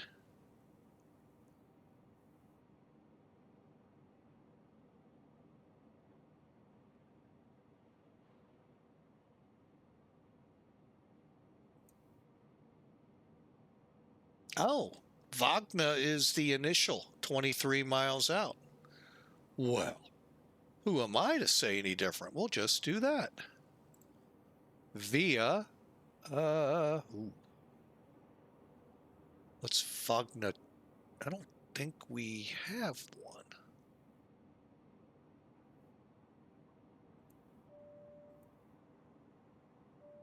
What did we say? LMG,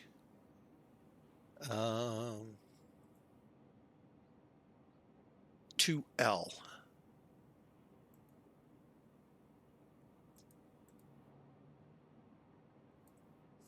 Okay, and insert.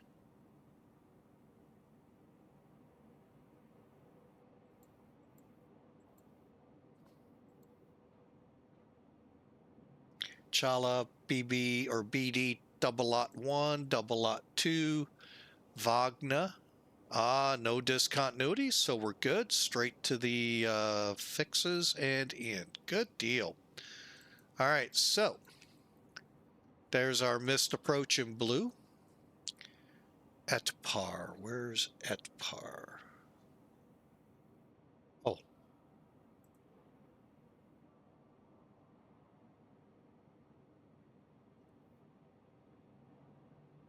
Curious what that did. Yeah, no.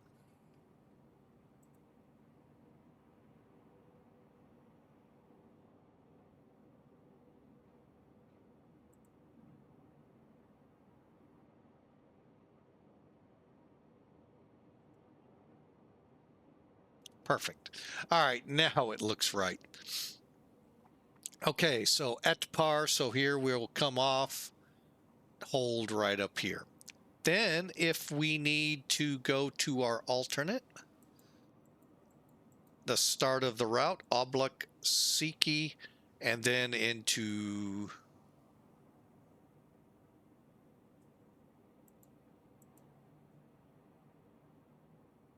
into Toulouse. I'm going, wait a minute, something's not right. Yeah, that's right.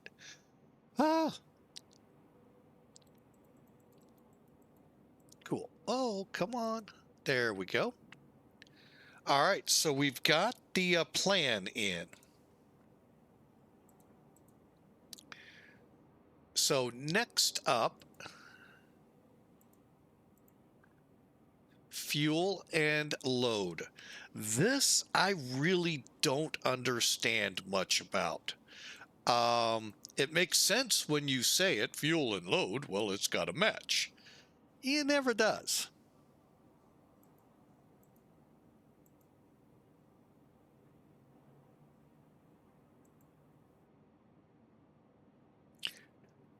For instance, zero fuel weight, 168.3 tons, which is actually what we're supposed to have. However, we're showing 176 over here.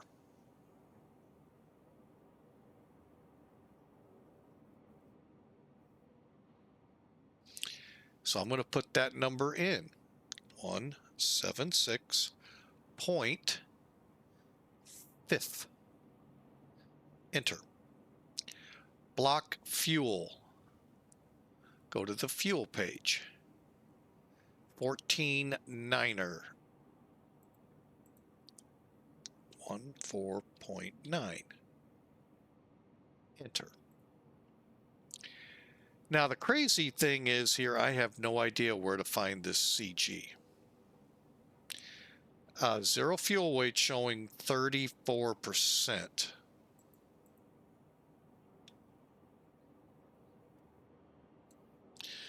So I'm going to go with all of this and hope for the best. I rarely change these numbers, but you never know. Maybe I got it right for the first time. Cargo, passenger, cargo loaded, fuel loaded. We're ready to go according to this. Now, perf calculator.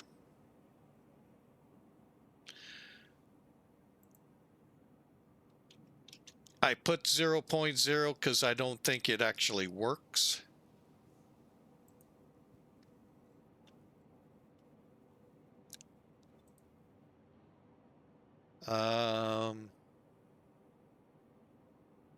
And now we're out of range.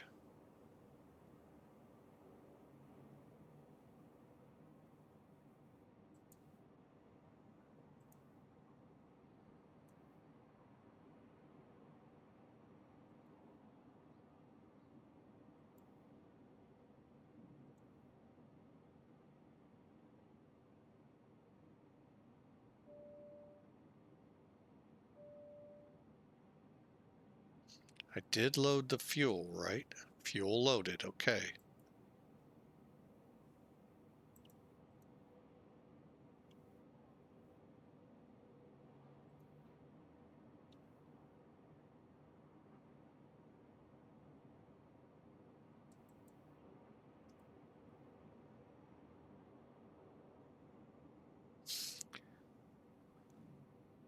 Oh. There we go. Forgot to set the flap setting. So 136, 136, 139, and we are going to flex. I don't know how to tell it. I don't want to. So I'm sorry, folks. I'm just, it's been a while since I've flown this aircraft, and yeah, it's really showing the rust on me. Okay. Let's take a look here, see how things are going. Oh wow, lots of ETC has already come down. That was not my intention. I was really hoping to have ATC. Real quick here.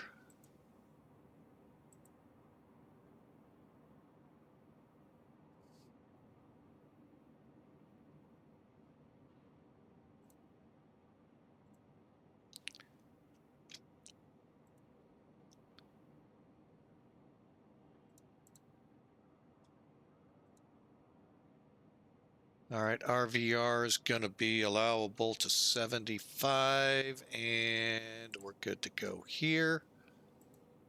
Connecting. KLM 572.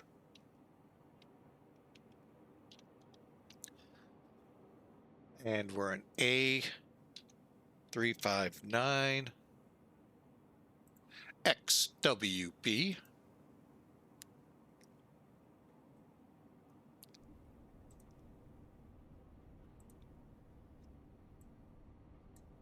Well, see, now that's kind of interesting because on my chart, it shows the Netherlands and is that Belgium online.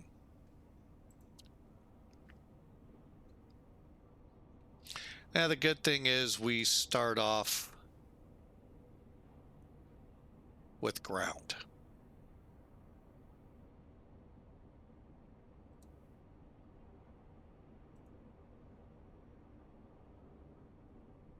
Foxtrot.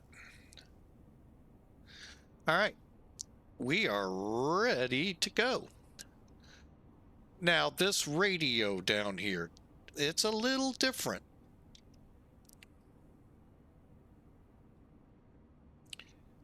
Not as, I think the A350s is better, or A330 is better. because when you quick squawk, you can actually change it, and so forth. However, we need to switch over to 121.805. 1, 2.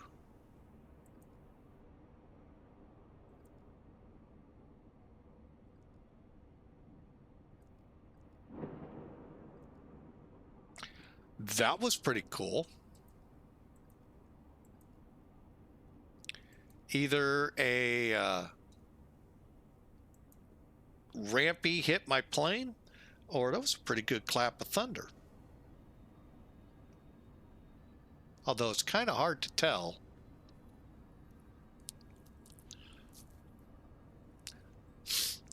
All right, so let's get rid of everything. 362 Yankee, we are ready for pushback.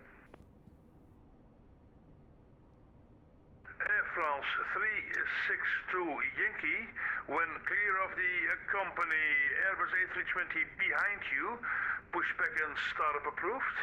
Information Golf is current QNH 1001.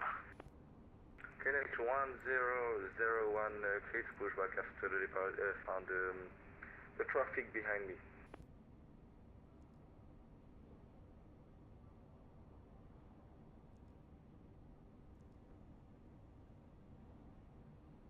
Okay, we set our speeds.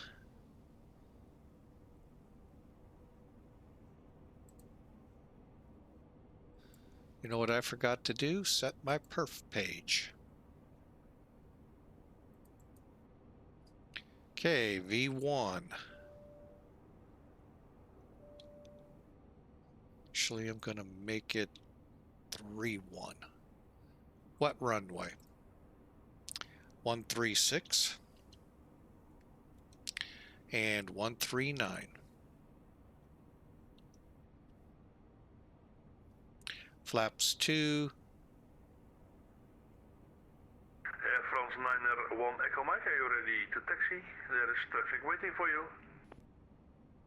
Air France 901 Echo Mike, ready for taxi. Air France 901 Echo Mike, taxi to holding point Sierra 7, runway 24.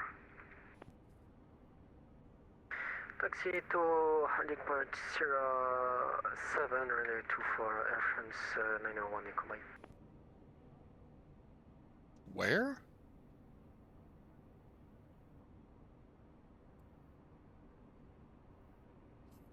All right, and I think we are. Good evening, KLM 89 Echo, stand Echo 7, information Foxtrot, request clearance to Helsinki.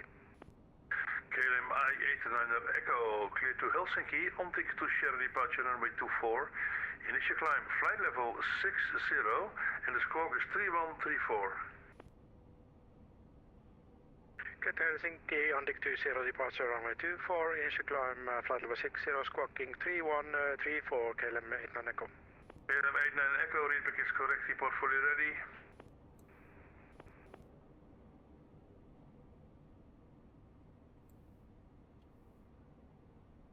Schiphol ground, KLM 572 heavy at Delta 4 with Foxtrot. Request clearance to Bordeaux. 46 Bravo, ready for push and start, please.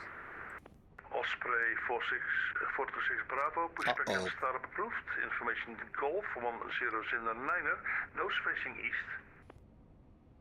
Osprey facing east, Osprey 46 Bravo.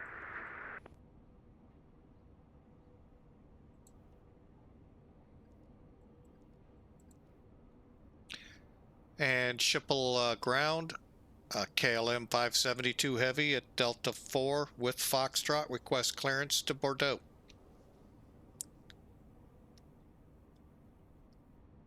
Uh-oh.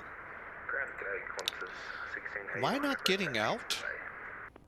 Qantas 1689, taxi to gate Delta 4 at Whiskey 13 cross runway 18 center.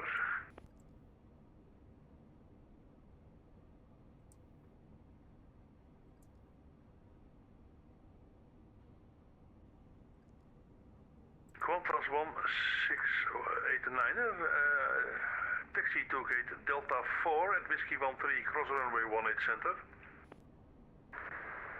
apologies. That's to Delta 4 for Whiskey 13 across runway 18 center. That's Qantas 1689.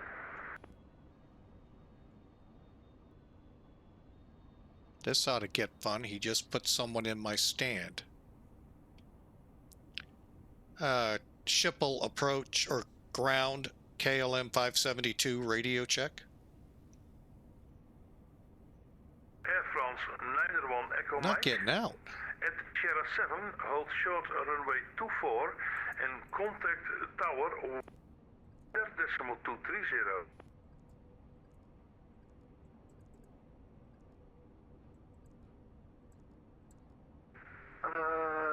Taxi to heading point runway 24, contact tower 119 decimal 30, Air France 91 Echo Mike. Qantas 1689, there is change of plans. Gate Delta 4 is occupied. Take Gate Delta 2, please. No worries, we'll take Delta 2, Qantas 1689.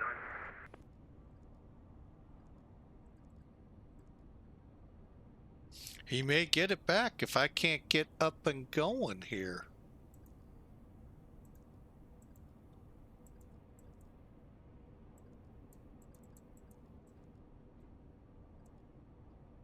These are kind of the problems I've been having off and on.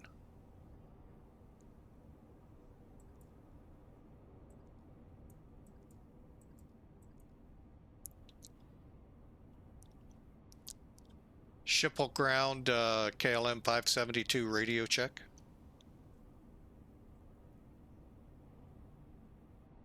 We're not getting anything.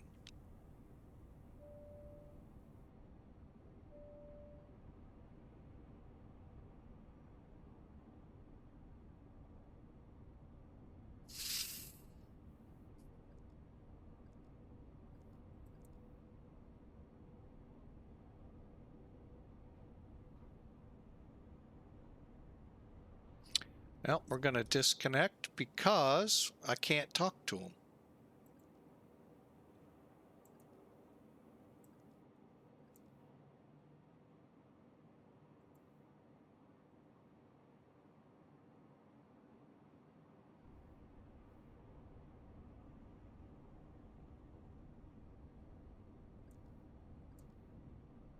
Quebec, to Sofia for Chromium.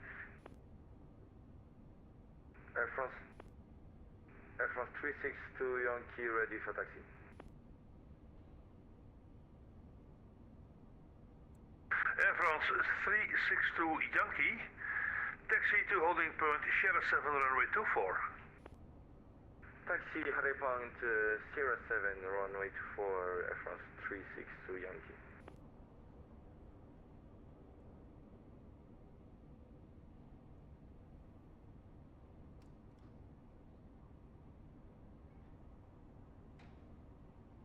Count goedenavond, Alpine 94, Victor, request taxi to hotel.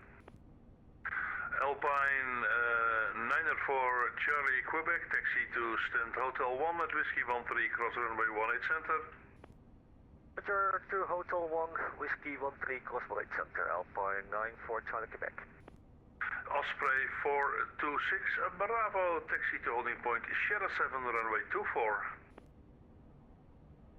Sierra 724, Osprey 46 Bravo. Ground LFBD 270 with you stand Echo 8, we have Foxtrot on board and we request traffic Princess 5 to Hong Kong. Qantas 1689 first at Whiskey 13, hold short of runway 18 center. Hold short 18 center, that's Qantas 1689. The Cathay 270, I need a valid flight plan from you, sir. I do not have a valid flight plan. Please file me a valid flight plan. You only have directs, there is no SIDS and no airways.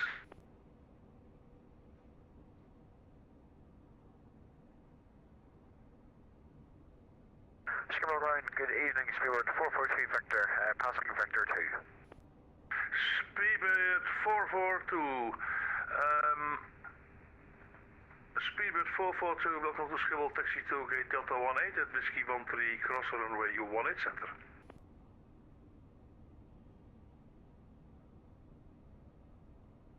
Okay, taxi stands Delta 18 via Whiskey 13 cross 18 center, Speedbird 442 kilo. Qantas 1689er, continue taxi. Has that resumed taxi? Qantas 1689. Qantas 1689er, continue taxi. Continue taxi, Qantas 1689. Air France 362 Yankee at Sierra 7, hold short runway 24 and contact tower on 119.230, bye bye. Contact tower 119.230, thank you for the control, bye bye. Bye bye. You confirm your flight plan for Cathay 270.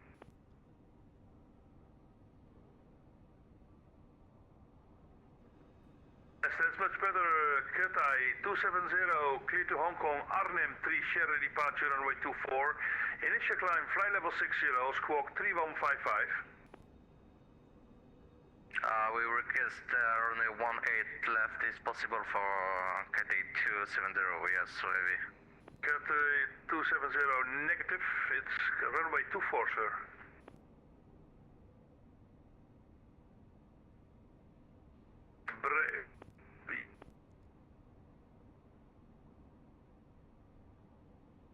Ground kilometer on Echo, ready for push start, Echo 7.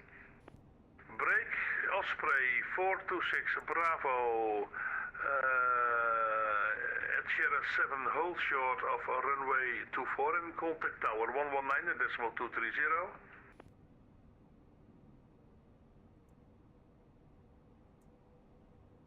Dat geeft hier ook niks. Osprey 426 Bravo at Sierra 7, hold short. Oké, goed zo. KLM 89er Echo information Golf pushback and startup approved. Information Golf, current pushback and startup approved, kilometer on Echo. KLM 89er Echo information Echo Golf indeed and QNH 1001. 1001, kilometer on Echo, thank you. All stations, Schiphol ground is closing for further ATC monitor Unicom 122.8. Have a nice flight, bye bye. Yeah, thank you, sir. For information at Amsterdam, when traffic at so heavy, we taking off from runway 18 left, not runway 24.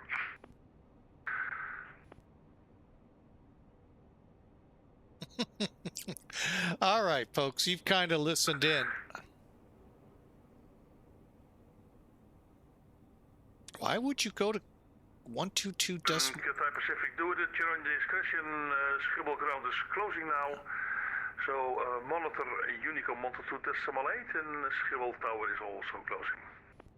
Ah, that's why. It's okay, no worries. I just advise you. Thank you very much, sir. I appreciate it. Welcome. Bye-bye, bro.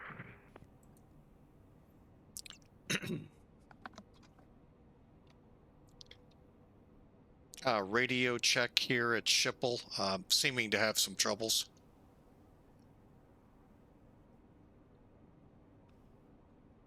I think we're having troubles. Everything's connected, but why are we not getting out?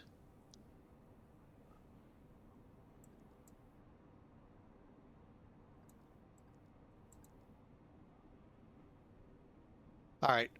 I'm going to disconnect for this flight. I don't think it's fair with my radio problems. I haven't forgot anything.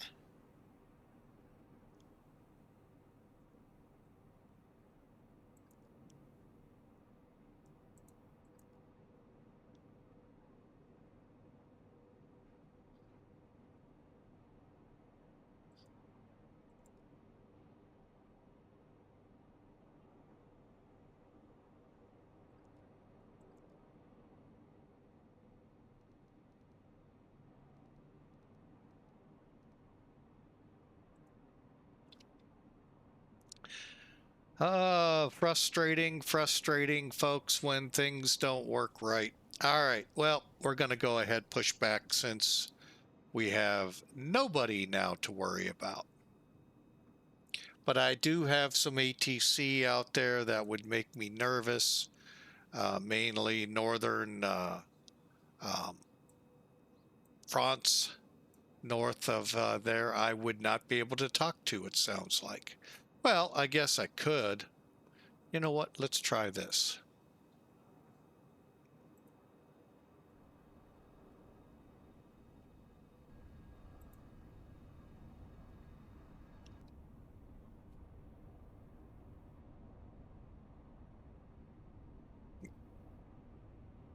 Actually, I don't even show them up on the list.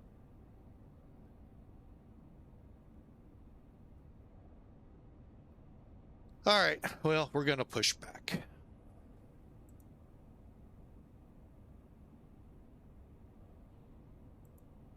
Ground to cockpit, please show me where you want to go.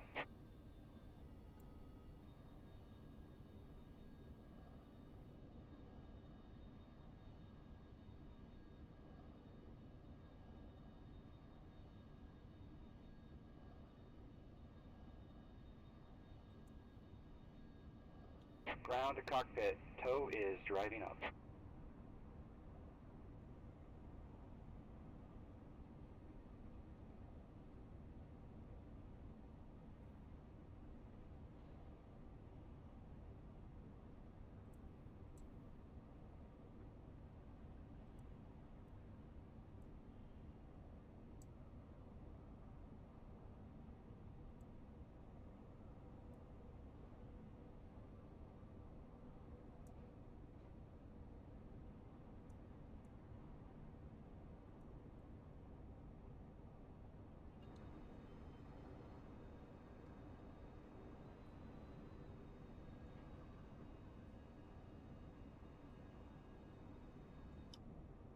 Okay, all doors and hatches are closed, ready to connect.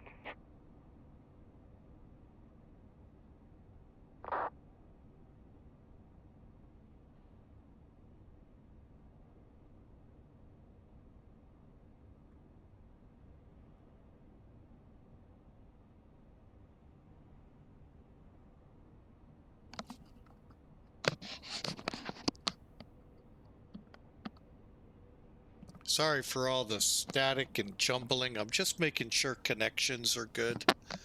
I don't know why we can't get out.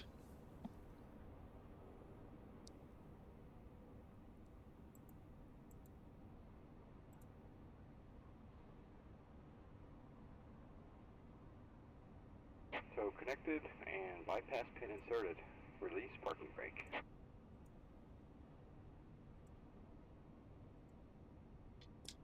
Break off. Starting pushback, and you may start engines.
Guess that one guy never made it to Delta 2. Schiphol, traffic KLM 96 Hotel, inbound Sydney 10 miles, and then the ILS 18 center for Schiphol traffic.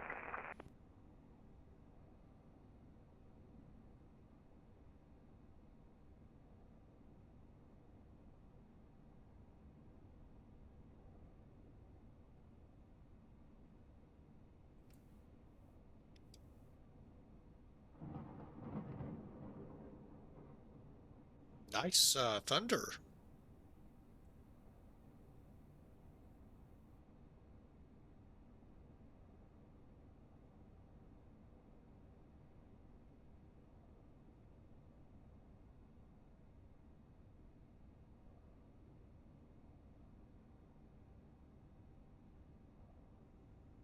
Operation complete.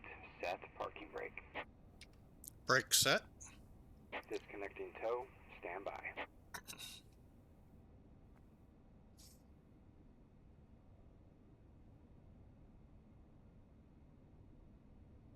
Well, I'd really love to know what happened to my radio. Otherwise, we'd been underway quite a while ago.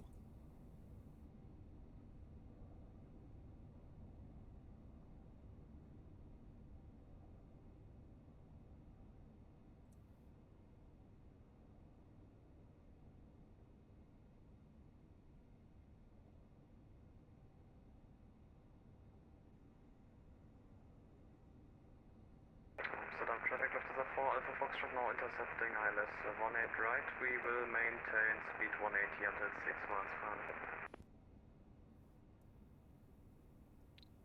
Tow is disconnected and bypass pin has been removed. Hand signal will be on the right. We'll see you next time. Don't worry, Have a KLM great 96 flight. will switch to 18 center instead of 18 right, so...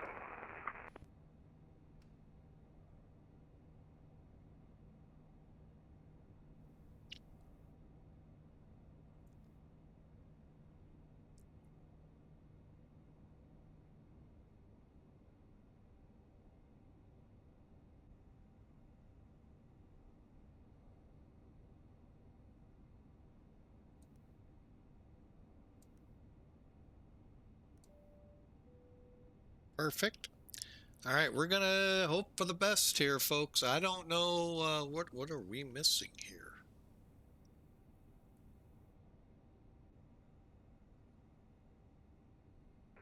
Schiphol traffic, Alpine 98, Yankee Hotel turning on the right hand downwind runway 18 right.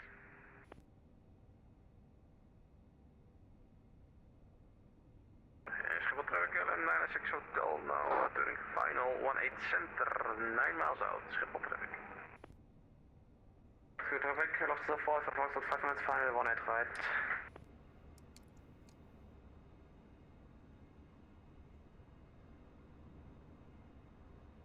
Left to the 4 for Foxtrot, report heavy wind on final.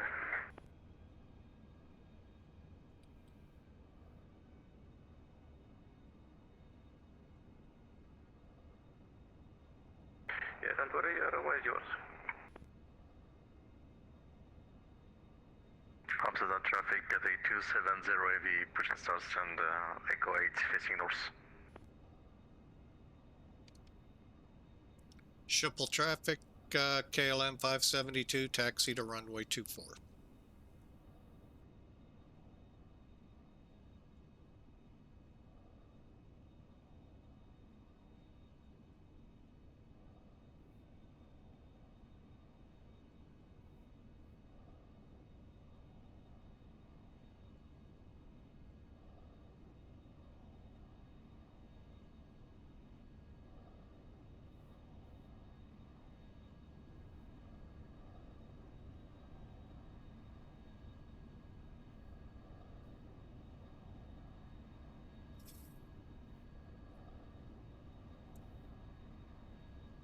Schiphol traffic, KLM 89 Echo departing runway 24 due north, Schiphol traffic.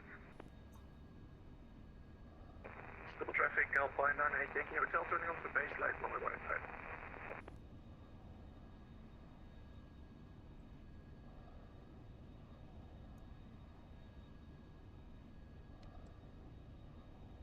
Schiphol traffic, KLM 96 Hotel now on a 4 mile final 18 center, Schiphol traffic.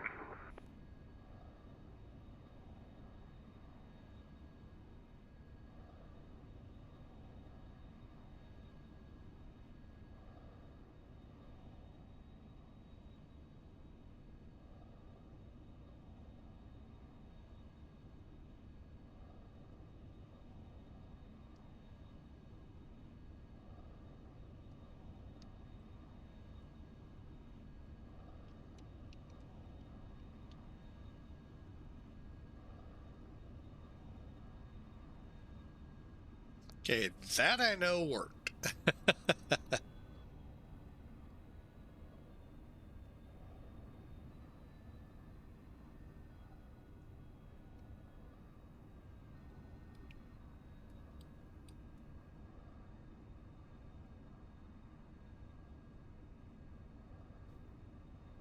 I wonder why they were so adamant about not using that one runway for that probably super to Hong Kong.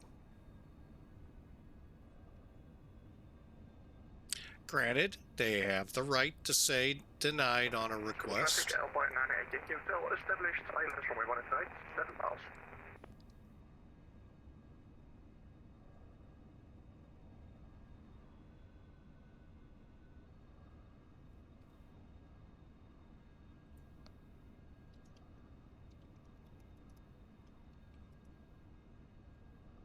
LSO 5 of Maxwell vacated 18 right, schedule traffic.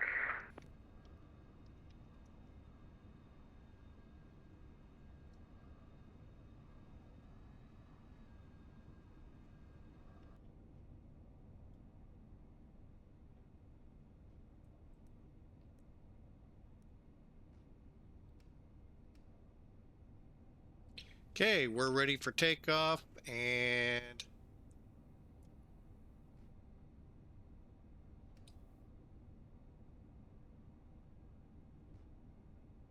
oh, we got a couple things to do. I hope nobody's waiting.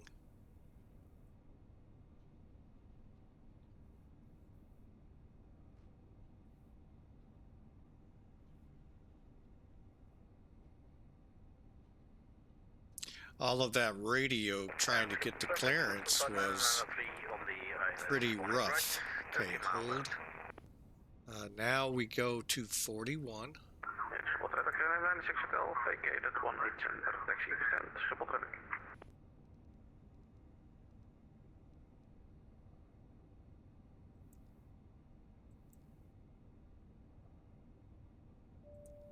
Schiphol traffic, KC45 X-ray Charlie's on the right hand downwind for ILS runway 18 right, Schiphol.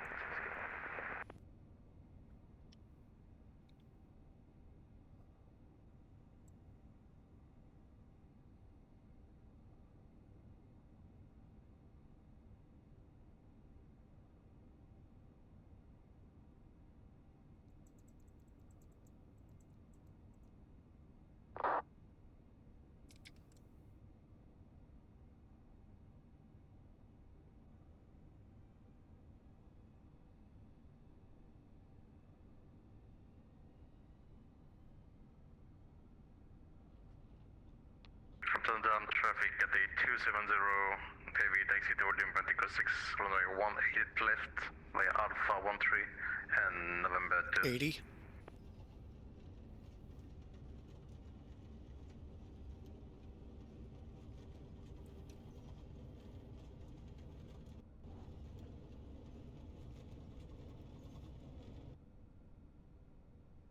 Schiphol traffic, EC45 X-ray Charlie's right base now for runway 18 right.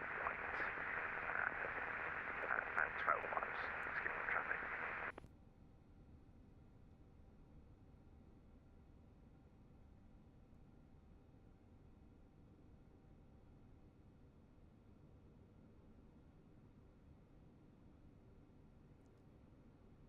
Ryanair 151, KLM 40 whiskey.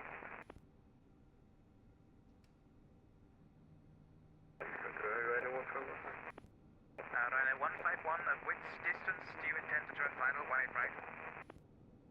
About 5 miles, maybe 10 miles final. All right, we're airborne KLM finally. 40 whiskey, currently 22 miles, inbound runway 18 right. Roger, Ryanair 151.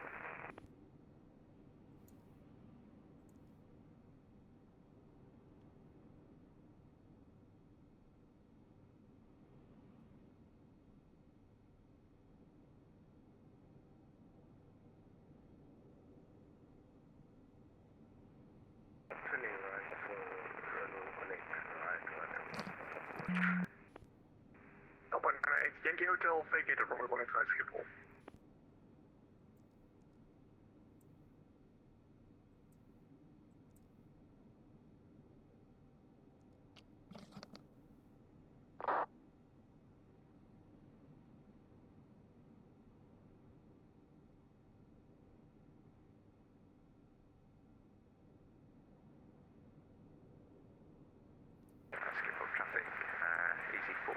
X-ray Charlie is established ILS runway 18 right at 10 miles.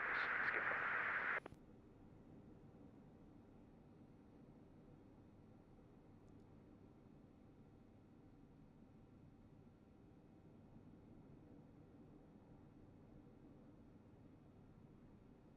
All right, we're heading down towards AM003, and she's starting to finally pick up some speed.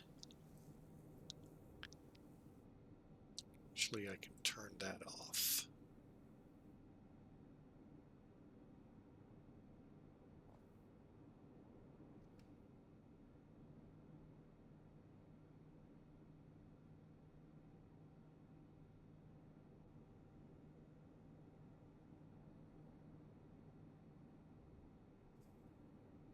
All right.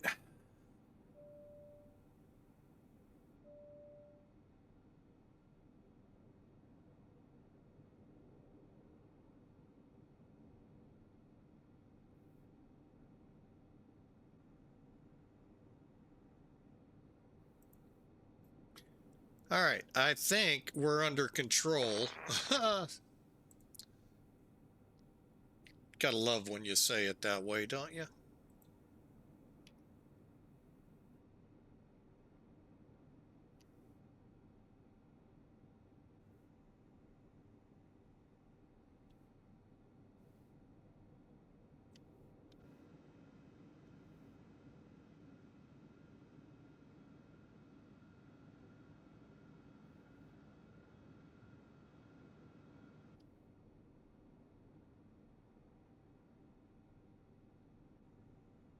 Altitude traffic at the 270 cross runway 27 and closing taxi equals 6 for runway 18 left.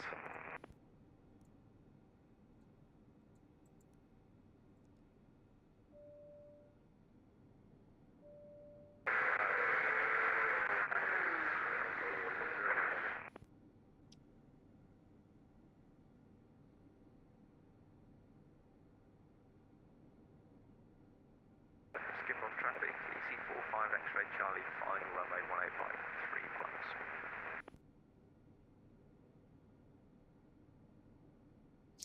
Well, we're airborne. What a challenge today. Huh? Schiphol traffic, Lufthansa 903, vacated runway 18 right.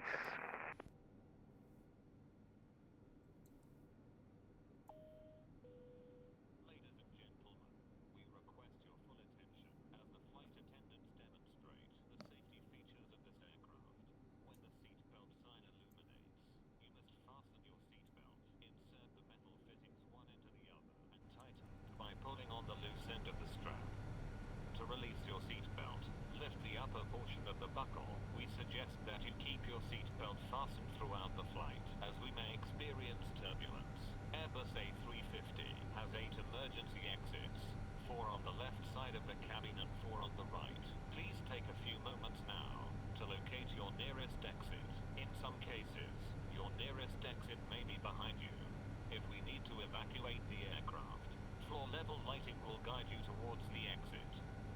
Doors can be opened by moving the handle in the direction of the arrow. Each door is equipped with an Wow. slide, which London's not online? used as a life raft. Oxygen and the air Huh. are always being monitored. Wow. In the event of a decompression, an oxygen mask will automatically appear in front of you. To start the flow of oxygen, pull the mask towards you. Place it firmly over your nose and mouth. Secure the elastic band behind your head and breathe normally. Although the bag does not inflate, oxygen is flowing to the mask. If you are traveling with a child or someone who requires assistance, secure your mask on first and then assist the other person. Keep your mask on until a uniformed crew member advises you to remove it. In the event of an emergency, please assume the bracing position. Lean forward with your hands on top of your head and your elbows against. All right, it has been a trying day. A life vest is located in a pouch under your seat or between the armrests. When instructed to do so, open the plastic pouch and remove the vest. Slip it over your head, pass the straps around your waist, and adjust at the front. To inflate the vest, pull firmly on All the right. red cord. Only Hey, Matt, 1997. Is this the Flight Factor A350? Yes. Am I still very shaky and nervous and all that good stuff in it? Yes. It's the latest and greatest. They just put an update out. Let me look at their Discord channel. Back on the 10th. Very minor. It looks like they just added 7-digit support for SimBrief. But yes, it is the A350, and I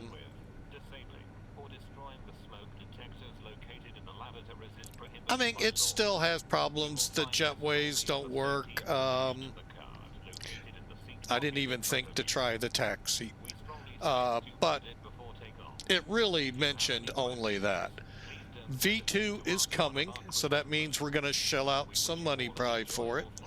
I know I will be. I use points for this, and so we'll just keep going with it as long as they'll let me, and then I'll pay for it when I have to, if I ever have to. I do like this airplane. When I'm not coughing. I got a lot of questions about it. I'd love to get someone very, very familiar with flying with it. Oh, Coco's already in with a prediction. Thank you, sir. Just because there's questions I have about this plane that I just need some help where I'm not looking for it correctly. Speaking of which, I didn't turn the weather or the terrain on. Now I'll probably hear him.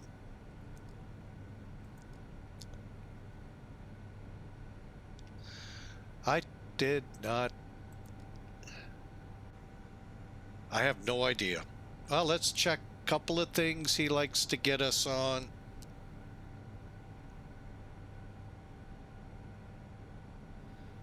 Well, everything looks good there. That's one.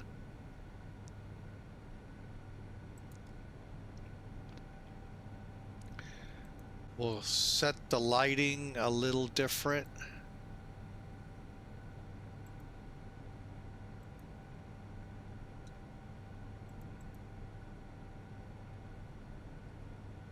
Just not sure why we're not hearing him. And that's another.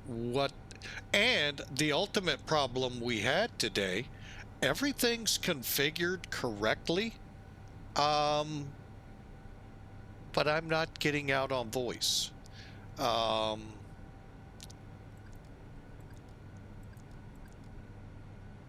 don't know why.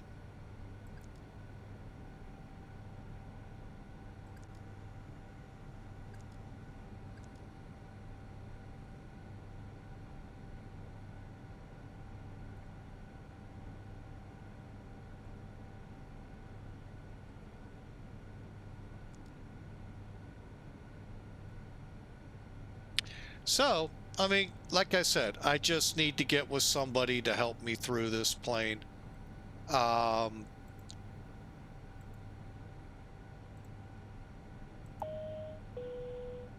and gentlemen, our aircraft continues to climb. We would like to remind you that all flights of our airline are non-smoking. For your safety, the lavatories have been equipped with smoke detectors. Damaging or disconnecting the smoke detectors is strictly prohibited. On the overhead panel you will find a personal lamp, air conditioning, and a flight attendant button. The lavatory for the business class passengers are located in the front of the airplane, and for the economy class passengers, in the back and center of the airplane. When seated, we recommend to keep your seat belts fastened, even when the fasten seatbelt sign is off.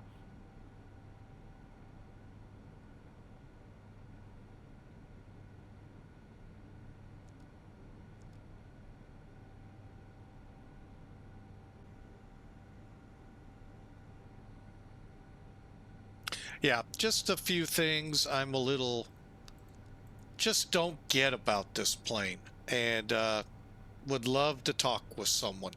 Actually love to work offline with them and work through my little issues of understanding how this plane works. Looking forward to what version 2 will be. Rumors running rampant. Flight Factor is helping. We'll see.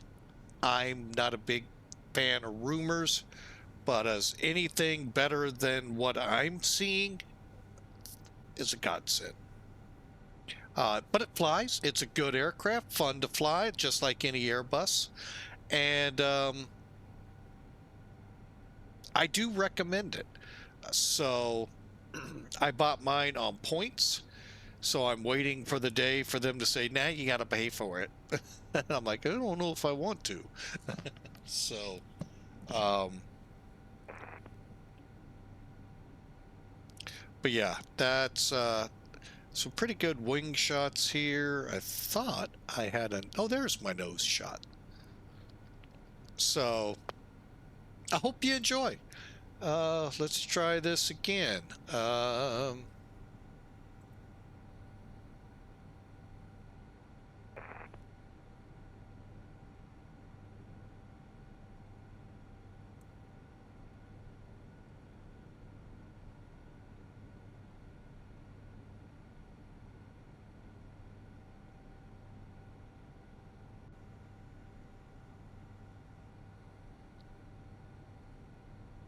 And I'm going to bump out the range.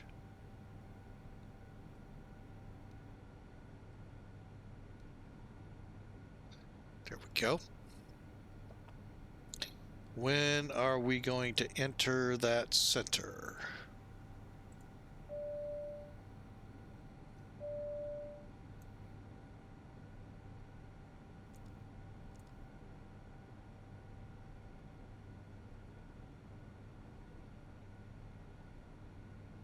Yeah, I guess we're never gonna find out what his problem is.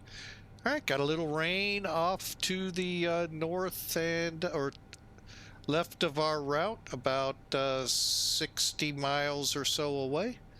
Shouldn't affect us, and we're on our way.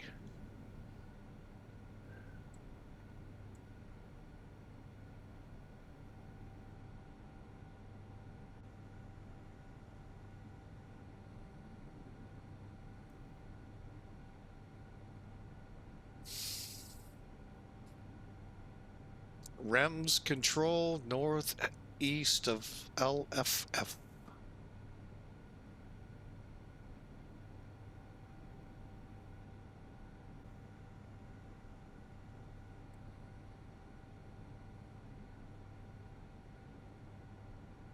I'll get that on standby. Oh. Maybe.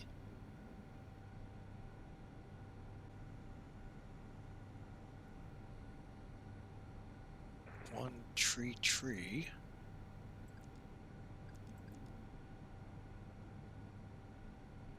005.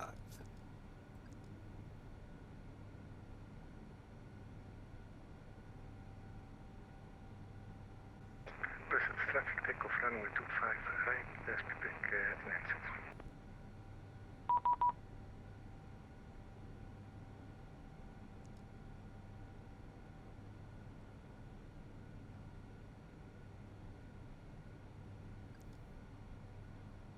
EZ15J Delta, monitor advisory 1228, goodbye.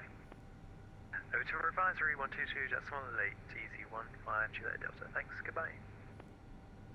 Center KLM 572 Heavy with you.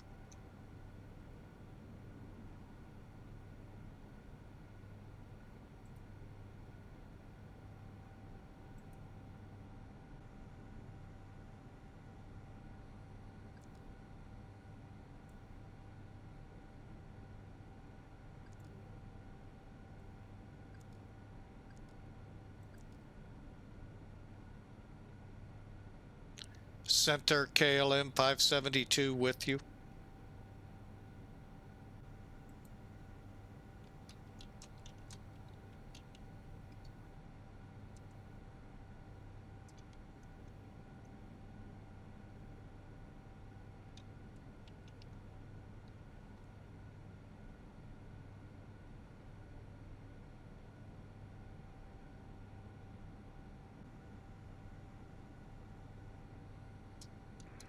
Echo with you, 30 miles.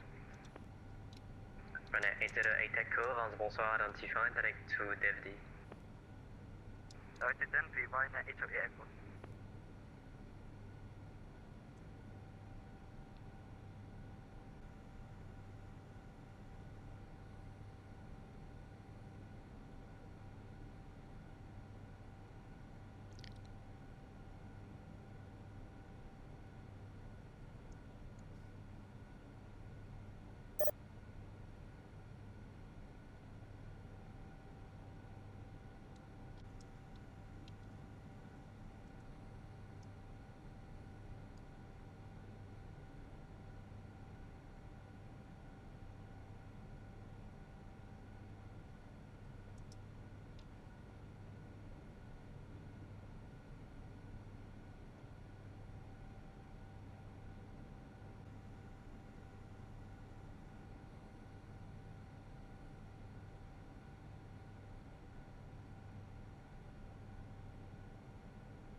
Okay.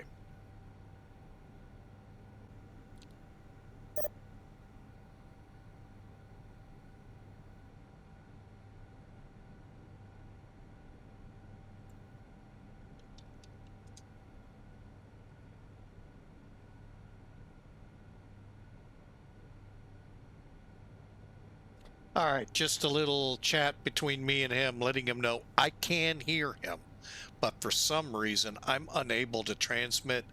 No idea why. Just been one of those kind of days, and I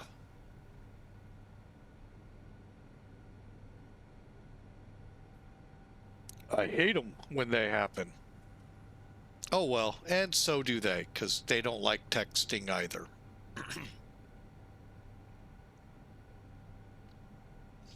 And it's starting to get a little late over here, so obviously we've watched that armload of centers disintegrate as we've, well, one, pushed south, because I think there's an event going on north of Amsterdam. But boy, things are quieting down, especially... 572, direct to RESMI.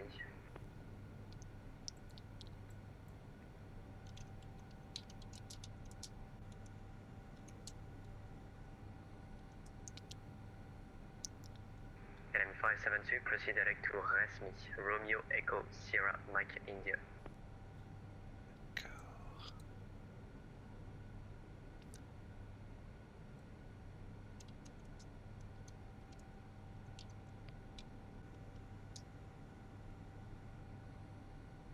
Pretty much what I'm doing, but we'll take it. It's a couple miles here or there. Let's see if we can do this. Go here, flight plan. How do you go direct?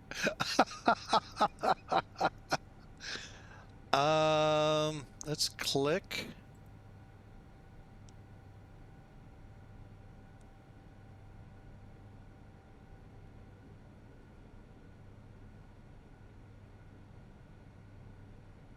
Novembre 282 novembre, la suite en auto-info, 122.8, bonne soirée. On passe sur l'auto-info, 122.8, novembre 282 novembre, Gotta be, oh, bonne soirée. there's what I was looking for.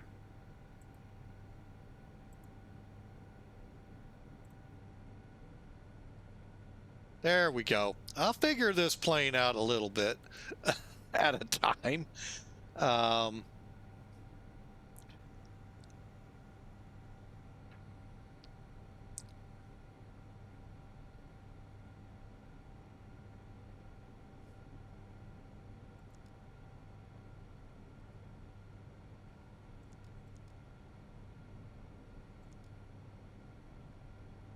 All right, so we're set up for cruise.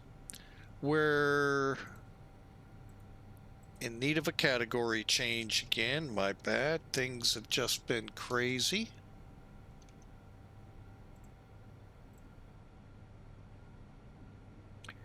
And we're on our way. Runway 29 Juliet Romeo, switch radar is closing shortly, monitor advisory 1228, bye-bye. Monitoring com 12.8, Ryanair 29 Juliet Romeo.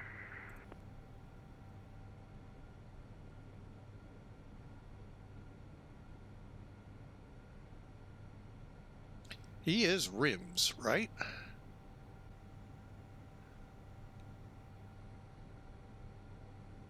So I guess basically this control sector, everything just basically the same, but they won't control Paris. Interesting. A lot of things in Europe is interesting to me.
Good evening, it's Easy 78 Juliet Kilo, flight level 340, Colombia 8. Easy 78 Juliet Kilo, Reims, bonsoir, direct to KSAK, squawk 5770. KSAK, squawk 5770 is the 78 Juliet Kilo. Han Solo, Eurowings 1 Uniform X-ray, flight level 340. Alex 1 Uniform X-ray, Reims, bonsoir, identify, direct to Valek. Direct from Valek, Eurowings 1 Uniform X-ray. 808 Echo, monitor advisory 1228, goodbye. Monitor advisory 1928, goodbye.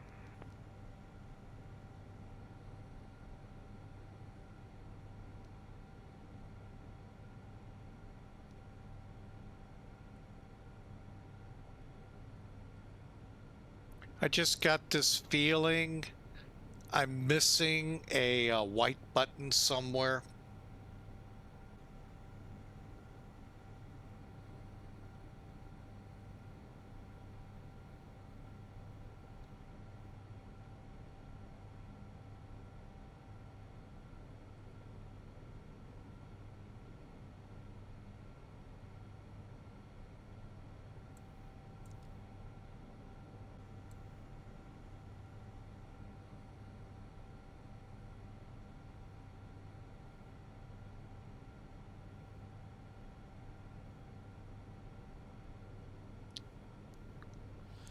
Yeah, I just can't figure it out.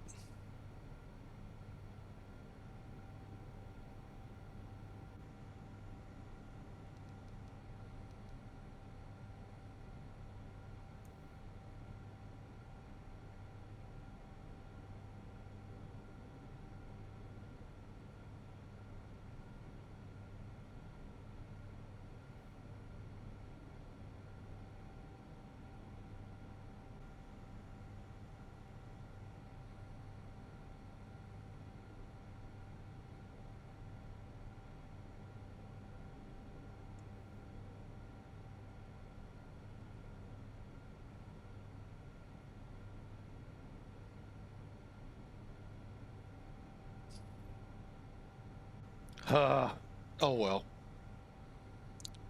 Not worth losing sleep over.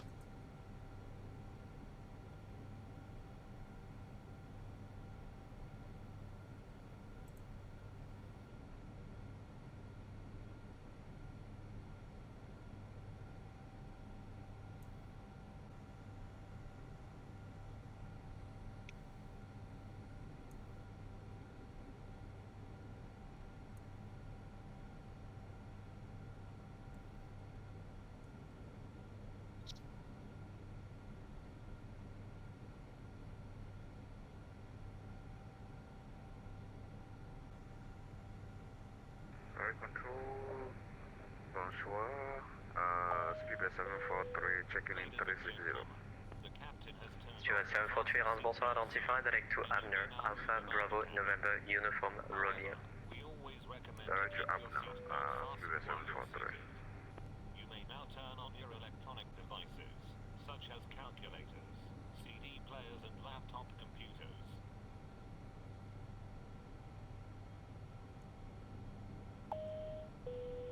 Ladies and gentlemen, in a few moments, the flight attendants will be passing around the cabin to offer you cold drinks, as well as a light meal. Pop Wolfmod, welcome, sir. Welcome aboard. It's been a wild wind day. Boy. The 720 gave us a really wild, interesting thing that ended up us having to cancel the flight. And the A350 updated. I have updated it, but I can't voice talk out of here, and I can't get the light to stay illuminated.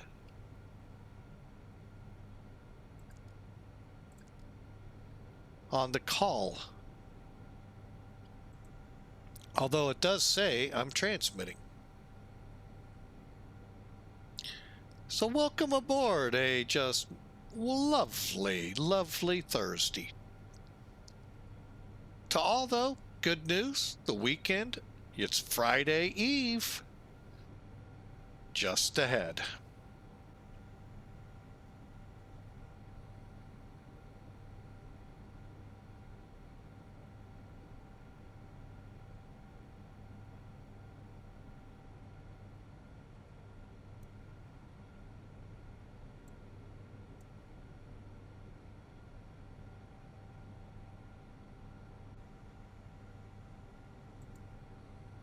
Yeah, normally with Flight Factor, the keys to it working, let me just try something.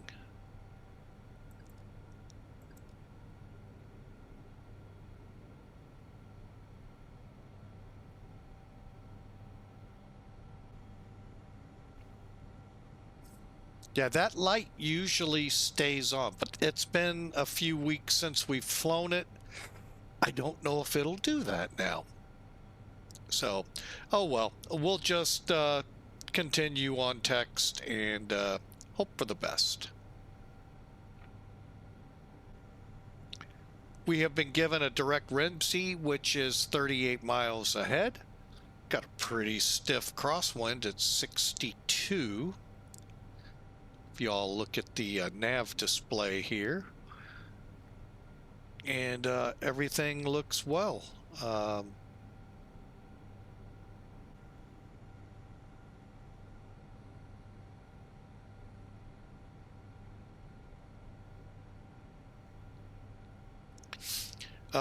First day I get to fly 2 flights and they're both going kind of sideways. ELM 572, monitor advisory 1228, goodbye.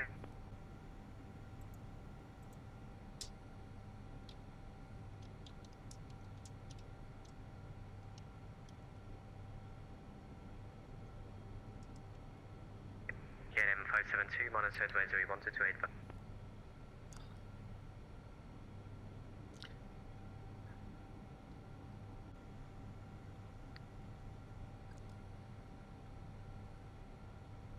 That's the last of ATC.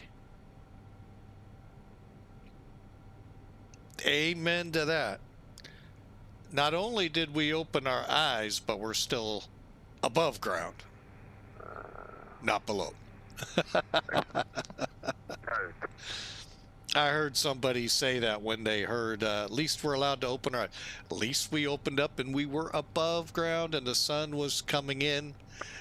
Traffic, instead of the other. Foxtrot Golf is 10 miles out, established on the localized runway 27 right. Hang on a second. That I can turn down.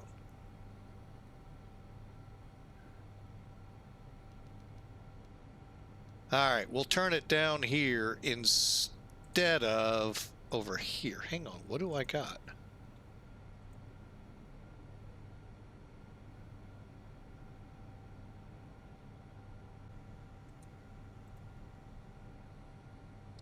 So, it is a good day, irregardless if the flight sim ain't playing nice. It is always a good day to breathe fresh air, as fresh as it can be, above ground, with the eyes open, seeing the bright sunlight shining away here in St. Louis.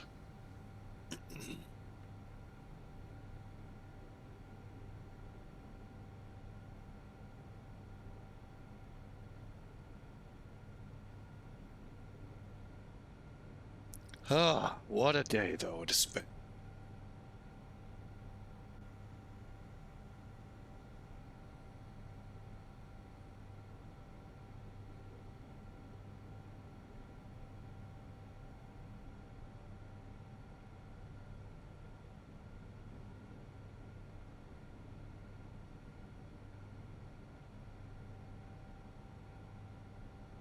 Okay, I am out of his control. Thought he was about to go offline. But now in LFFF. And then headed down here to Bordeaux. Think you all know what might come out of there.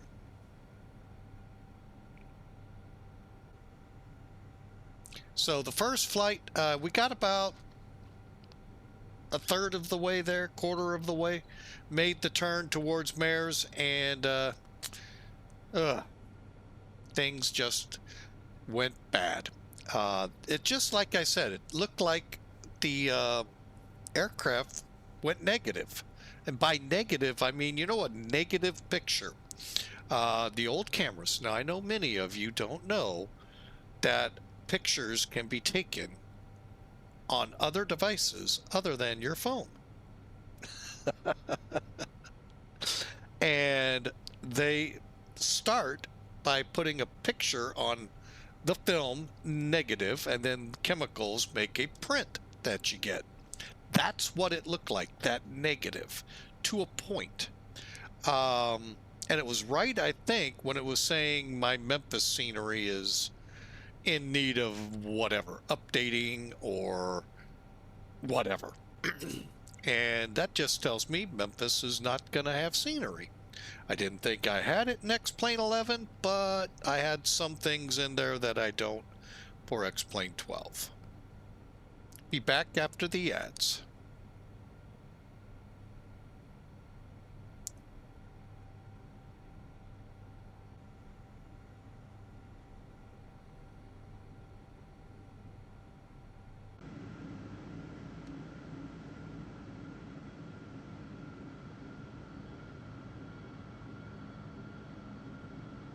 Beautiful airplane, though. Beautiful, beautiful airplane.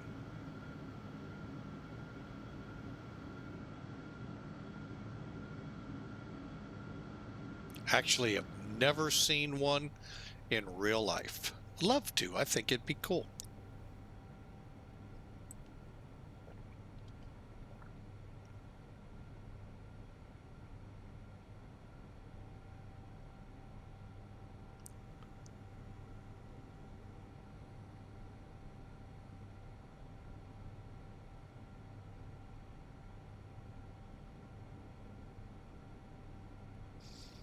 And again, to all our friends, let me wait 20 seconds.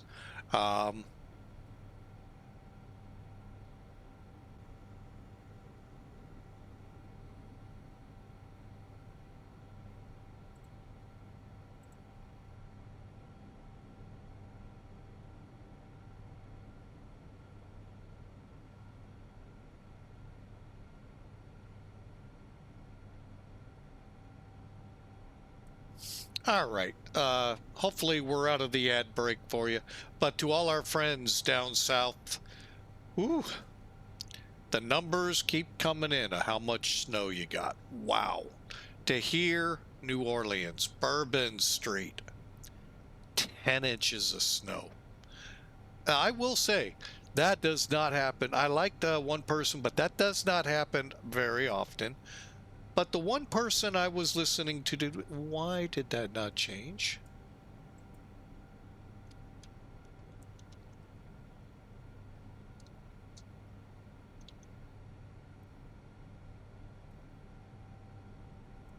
Huh.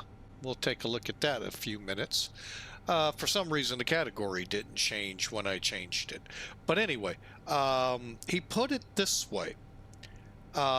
These are snow events that occur down there about every 10 years or so. Hence, their use of the word generational storms. I think he's probably on to something, or on something, one of the two. But because I'm trying to remember, and this would have been better part of 20 plus years, my Houston story I relayed to y'all yesterday. What happened there, if y'all didn't hear it, when I was driving a tractor trailer cross country, I had a unload in Houston. Now, the whole way into Houston, all I heard was about this major snowstorm going east. Dumped 6 inches of snow on San Antonio. This would have been like 94, 5, or 6. And I'm going, please unload me. Please unload me. I don't want to be in Houston when any flakes fall out of the sky, let alone the flakes that are already on the road. And I got unloaded. As I was getting to my truck stop, which I don't know how far away and all of that, irrelevant, but I'd say about 20 or so minutes away, snowflakes began, maybe closer. I got into the truck stop okay, backed in okay. I'm used to snow. I'd been up north. I was very thankful to be down south. Usually you warm your tail feathers up down there. And of course we're getting snow. Now they probably had up to, I think we'll just say 1/4 of an inch to an inch. Okay, so from little to very still minuscule to most people. As I parked the truck, the radio guy show that I'd been listening to all morning, 700 accidents occurred. I don't know how they counted. I do not know that part. I just know they reported we have over 700 accidents currently on Houston highways. And I just went, oh, thank God I am in a parking spot. So these people don't know, 1, how to drive on it. 2, they don't have much in the way of snow removal. They're more geared to heavier rains and stuff like that. Ice, you would think they would have that because Houston is notorious to catch ice. But yeah, I can't imagine 4 to 5 inches in Houston. That would cripple that city. However, God laid it on the earth. God will take it back. That is the Texas motto for snow removal. So, boy, my heart goes out to them. Those folks just, I mean, it doesn't help that your snow removal is limited. It doesn't help. It was cold and still is down there. It's still cold here, but respectfully, a lot better than it was the beginning of the week. So, yeah. My heart goes out to them. I pray you all stay safe. Take it easy on the roads. This is, you're not racing to get anywhere. And you 4x4s, you're going to find out they really don't help you on snow and ice. Because it was always kind of funny to me watching 4 wheels spinning on a 4x4, thinking he was all this, and he was not all that. So, but anyway, I know that's sick humor, not cool, but it was funny.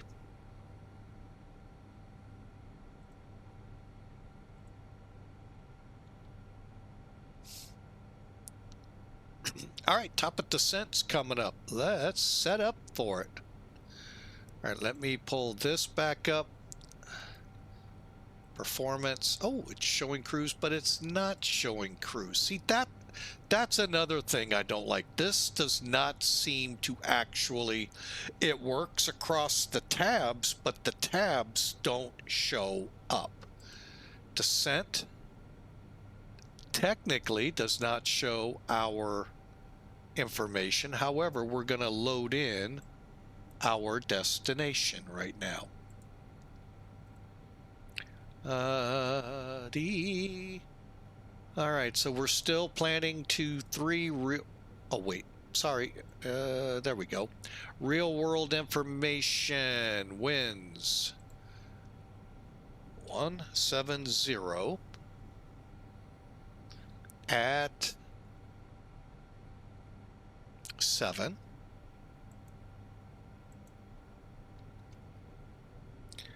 Outside air temperature, a balmy 43 degrees. We'll take that. I'm sure the Deep South is looking forward to at least those temperatures again. QNH 1017.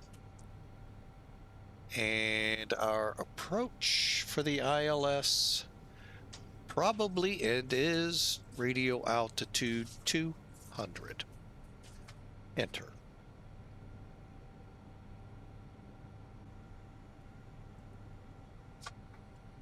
All right, we are closing in. I will be right back. Got to use the restroom and then we'll descend.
All right, folks, back with you. Had this thought that, oh my God, I probably have it muted on OBS. No, I don't. Okay, we're just a few miles out. You can confirm that. Come down and 25 miles. So let's take a look here. I'm going to bring up the chart real quick. Sorry for that. Excuse me. And we're on the LMG to Lima, heading down. We're going to just set it for 5. Well, let's do the restraints. 20. So down to 20.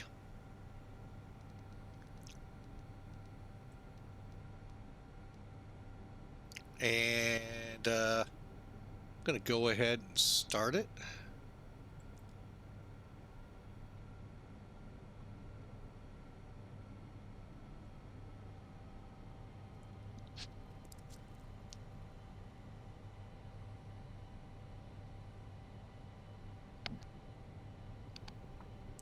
All right, we are starting our descent.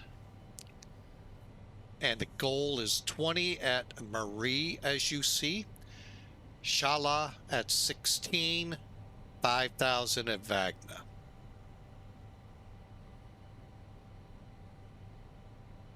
Okay. Now, for the ILS, should have done that rule while I was here. Wait, what is this? Initial approach. Okay, so coming off ROKNE, we head straight in for the final approach fix, which is distance 8.9 from the runway. The ILS looks like this to you guys. Blow it up a little, because I know there's some out there that love to see these charts, even if they are in a format that's not US. Just for safety, let's put some anti-ice on. So again, we'll come in, BD 23 will be inbound, 8.9 will be at 3,000 MSL. We're planning 200 foot for our decision altitude. Localizer should get entered 110.3 and final approach course 225. Weather is 12 minutes old at 170 at 7 KVOC. Clear visibility okay. 6 degrees, 1017 on the altimeter. Pretty much what we briefed out.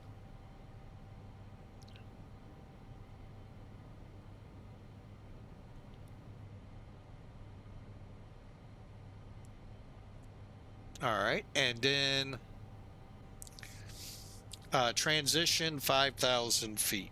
That's when we'll set the 1017. Trust me, I had a guy. Oh, where were we? Anyway, he was adamant. No, yet, not yet. Don't set your, wait till, I'm like, whoa.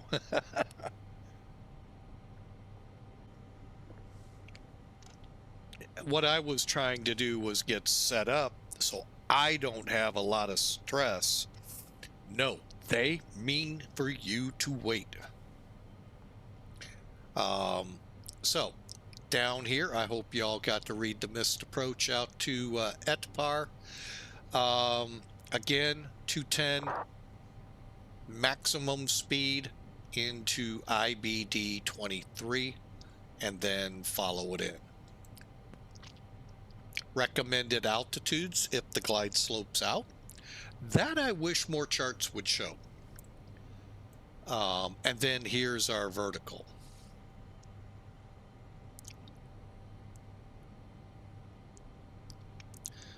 Hang on a second. I'm going to come down here. The nice thing about this, it's just like your old McDo down here. Old McDo had a farm. Oh, sorry. So our landing speed's 133, or is that an 8? I sure hope that's an 8. It looks like an 8 now. For a second there, I thought it was a 0. How can you have an approach speed slower than your landing speed? Well, if it's flight factor, it's possible. But 138, 133, so let's just plan that we should be in the ballpark of 700, 800 feet a minute on our descent.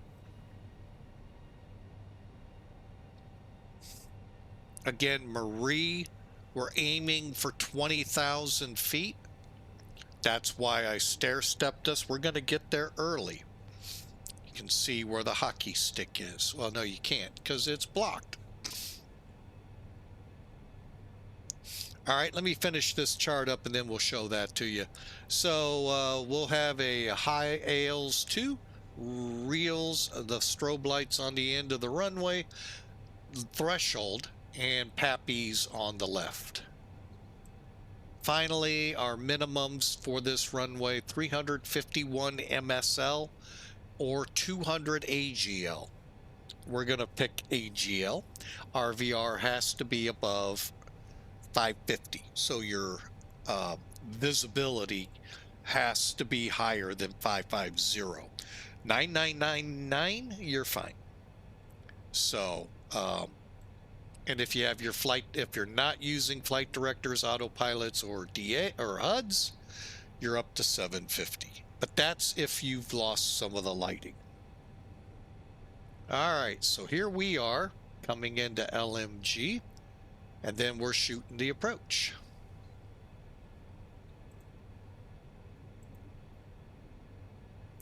Away we go. We are currently, let's just go ahead. I haven't done this in a couple of days. Even though we're about 15 minutes out, let's do it. All right. Ladies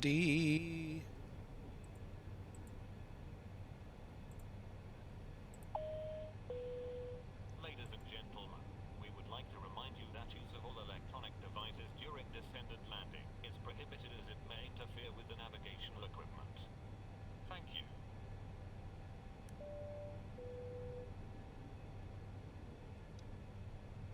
All right, we should be fine from here. So I'm going to discontinue our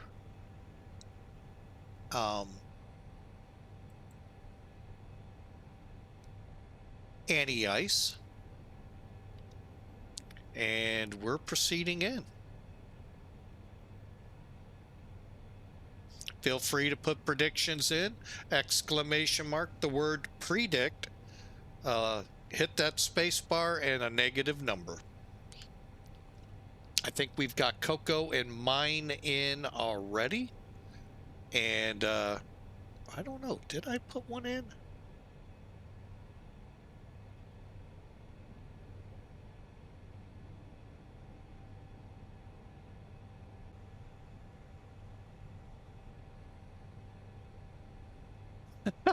Sorry, Coco, I missed your talk there. Pressurize, pressurize. The cargo bay. I'm like a bag of chips in here. I'm cold. Well, you know, we had a seat up top for you.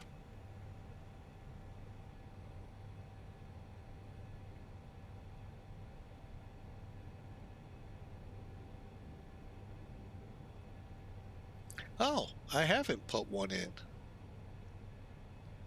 All right, well, let me put one in. Thought I did.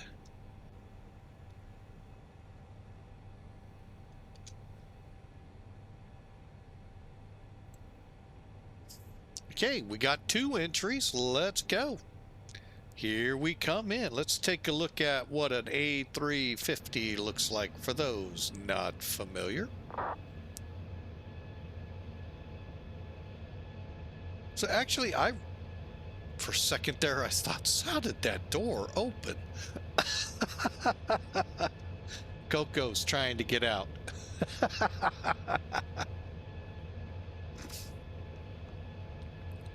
But yeah, it's I really like this plane. So, let's see. Let me bump up some temperature in there.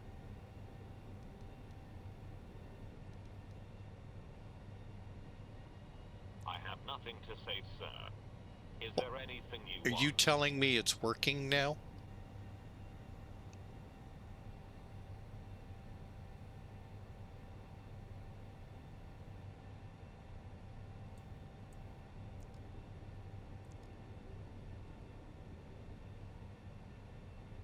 Now I'd be curious to see if my radio's working.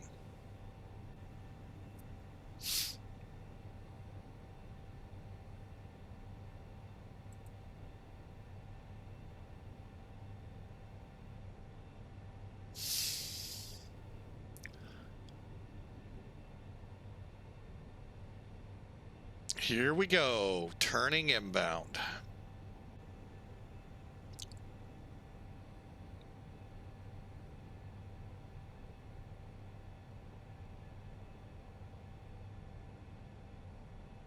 So I hope you've enjoyed the second flight happened about an hour earlier than expected due to problems with the first flight.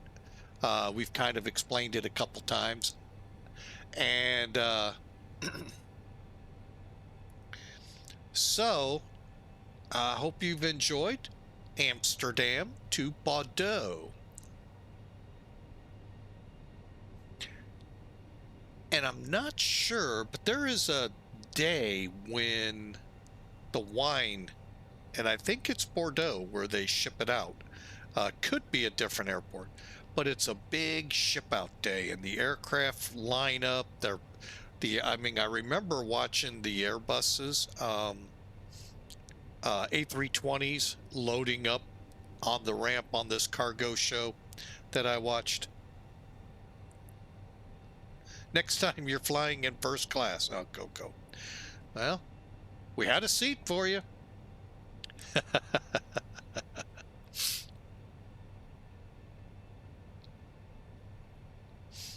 But anyway, it was an interesting show. Secrets of air freight or air cargo. Can't remember.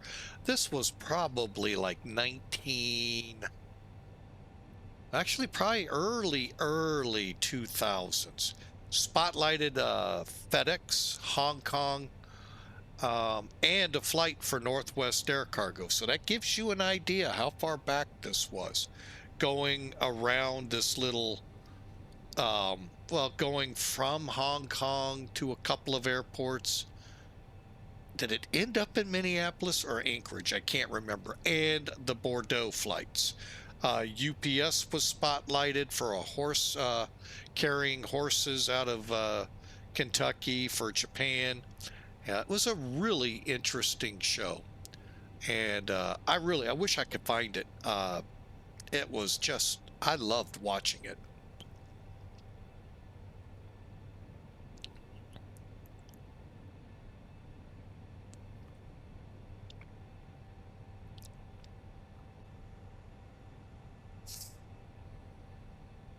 So I hope you all have great plans. It's Friday Eve. That's right, tomorrow's Friday. The weekend is upon us. Hopefully, you're not one of those buried in snow right now down south. But hopefully it's warmed up enough that it is beginning to really melt. A lot of the pictures I saw was of that, what Buffalo sees a lot, that wet snow. Yes, it can pile up quickly, but it can also melt quickly, which can lead to other troubles. We get that occasionally here, but a lot of times it's more the fluffy snow here. But I hope y'all down south are being safe. And please don't overextend yourselves thinking, I got this, I can drive on this stuff. And if you've not, you probably can't. And many people truly, really can't drive on it. They just think they can. To include yours truly. There are times I probably pushed it more than I should have. Oh well. Okay, so we're now about 10 minutes out. Again, if you want to put a prediction in, exclamation mark predict, space, and a negative number. We'll be on the ground here shortly, about to stair step to the next level.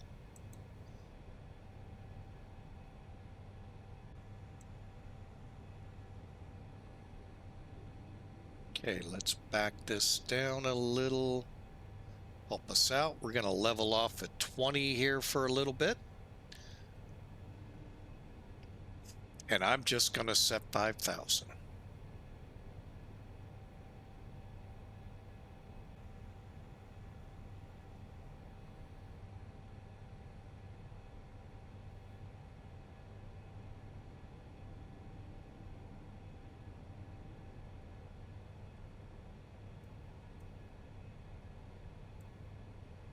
See, I don't like that it just tabs, but it doesn't bring up the right page.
All right, once we get on the ground, folks, I'm gonna wrap this one up. And boy, what a day it's been.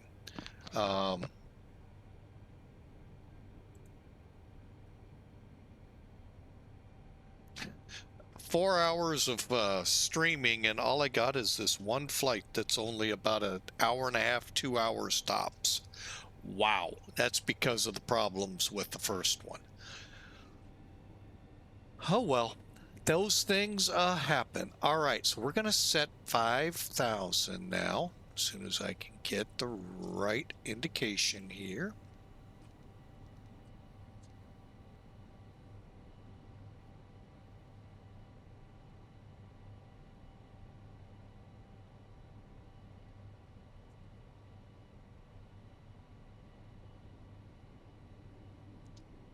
There's our open descent.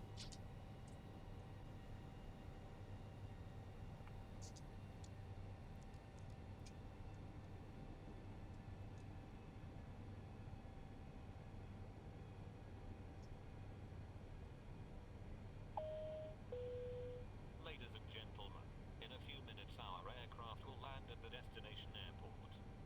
For your safety, We hope. you to remain seated until the aircraft comes to a complete All depends how that cargo handles itself. Attention international travelers, if you are continuing your flight, follow the signs to international transit area.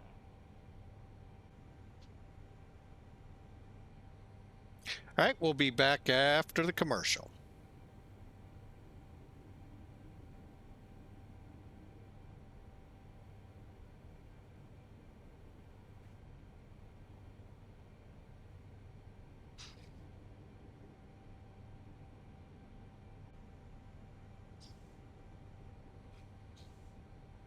Do we have a speed restriction? It's acting like we do. No. We will have a speed restriction in about 8,000 feet, but not right now. We'll take it though. So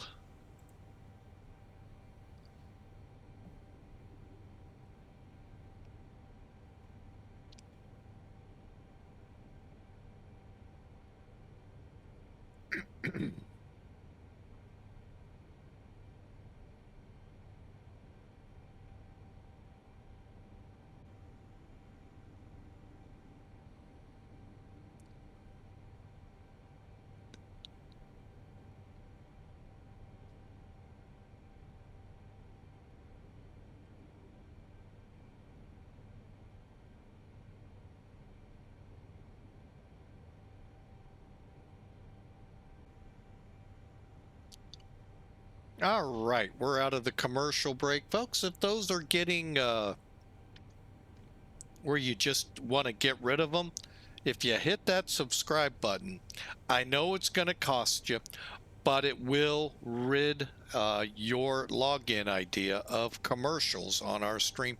Plus, it really does help out us streamers when you do subscribe to our channels.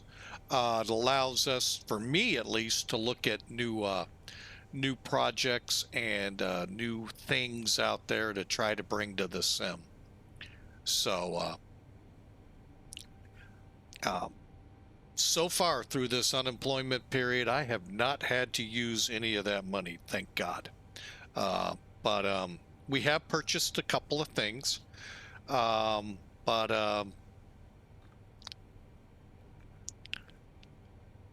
Right now, the biggest thing probably I could use would be a new computer, only because this is 5 years old. And when we get into places like New York, Chicago, London, especially Frankfurt, I actually haven't had much trouble in Frankfurt, but you put some weather in there and a lot of traffic, which, I don't think those places ever see traffic, really. I'd like to get the sceneries that are out there for them. But LA on occasion, lately it's been pretty good. But yeah, the big airports, I sometimes run into where X-Pilot will disconnect because of frame rates, and that's because of it just saturated with weather or traffic. Possibly the scenery, although I don't think so. Philadelphia is the only one I might complain about, that it could be the scenery, but what that scenery does, Starflies does to Philadelphia is amazing.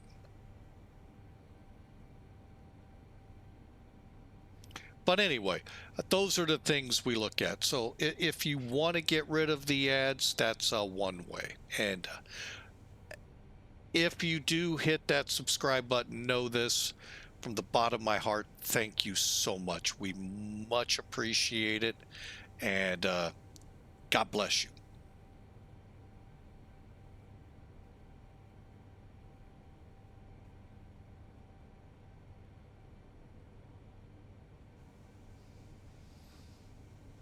All right, let me check something. I may have to, oh, wow.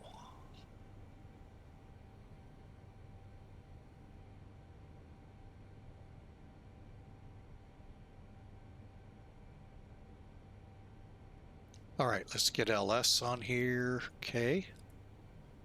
We are gonna be high. All right, so what I'm going to do right now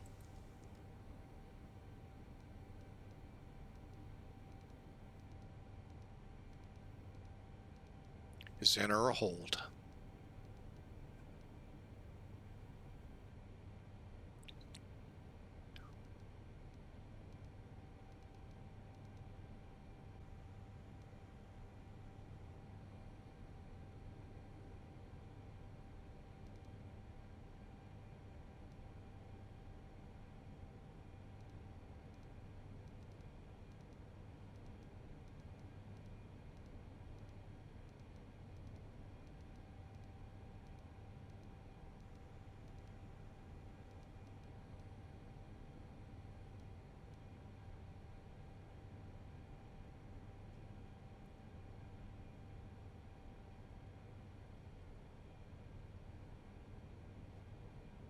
Okay.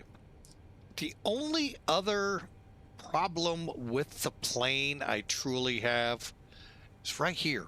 In the normal buses, you get those white dots to tell you what you're in and all of that. You don't really get that here. And I really question sometimes, am I in? Now, that's probably a real world airport or airplane thing.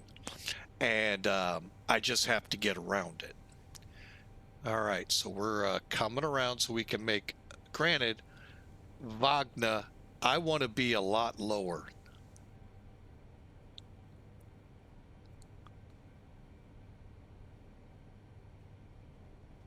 As soon as we go wings level.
All right, we're coming up on ROKNE. All right, so from ROKNE is 9 miles.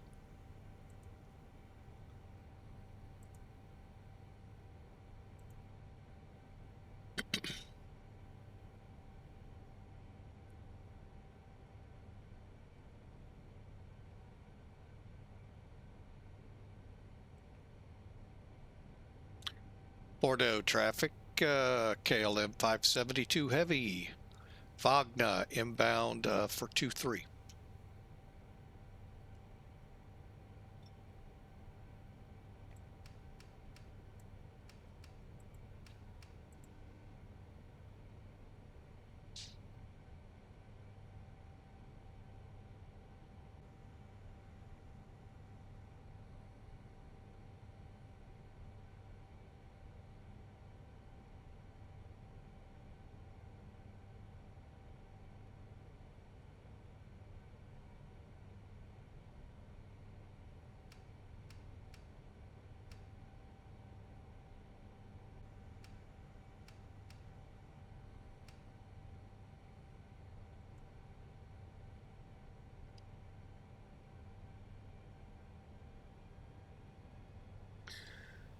All right, here we come.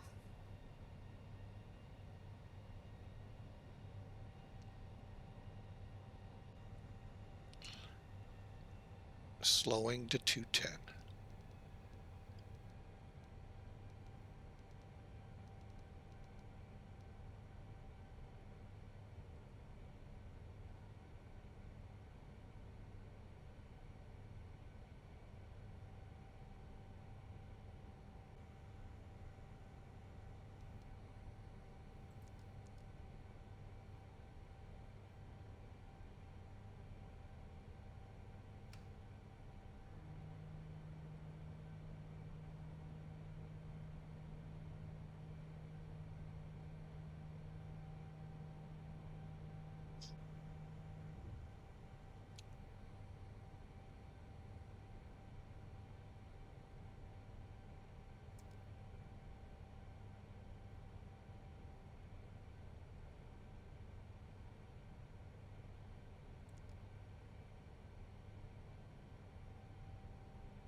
This is what I contend with, and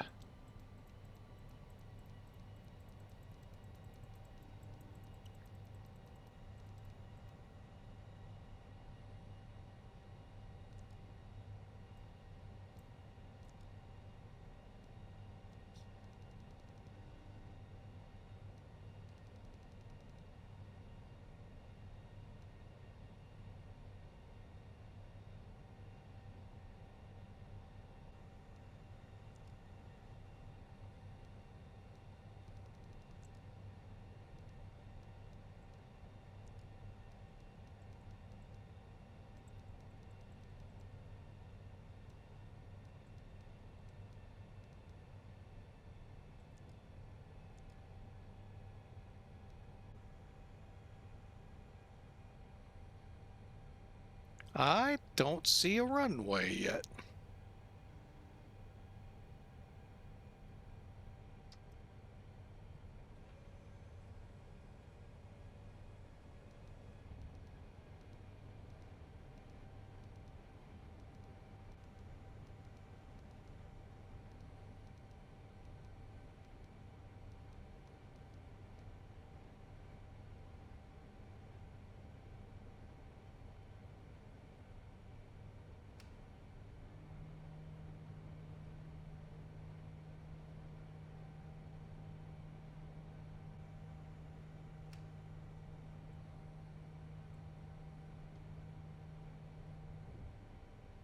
Got the runway.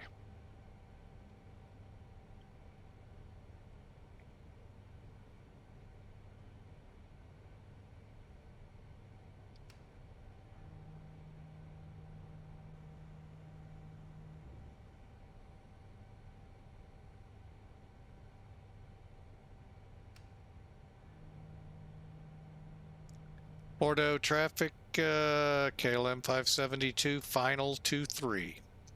2,500.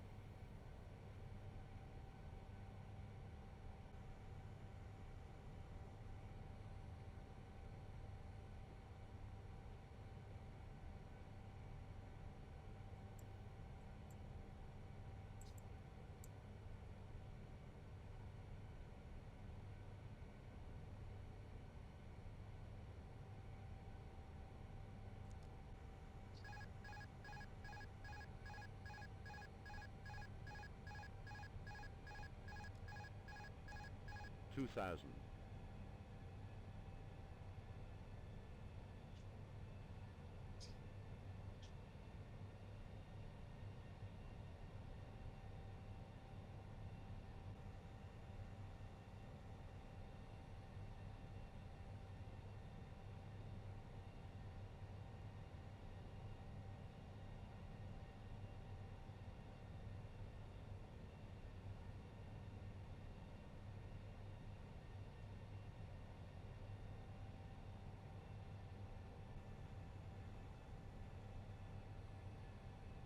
All right, we're going to call it stable landing.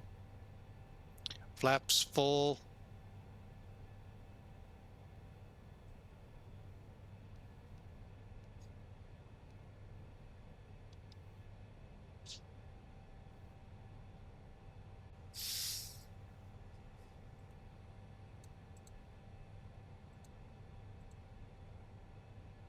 $10,000-foot runway, traffic there. 1,000.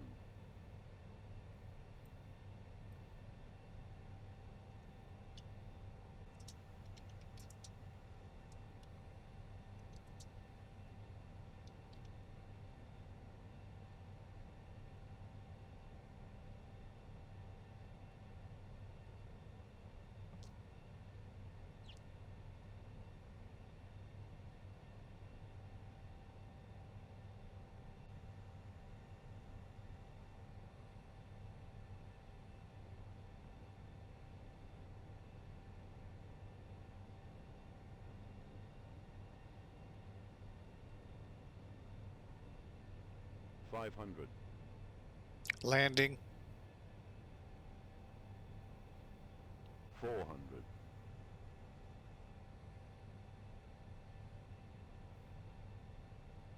$100. 300.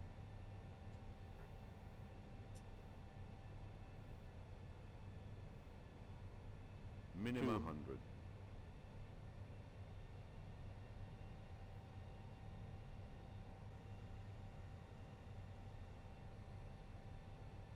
$100, 90, 80, 80, 70, 60, 50, 40, 30, 20, 10, 10.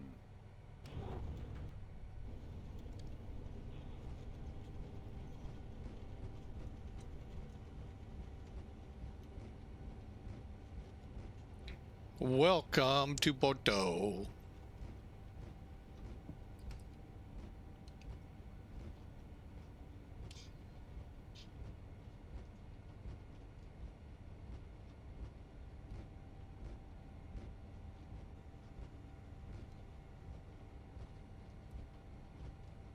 That actually felt like a pretty good landing.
And Bordeaux traffic, KLM 572 off 23.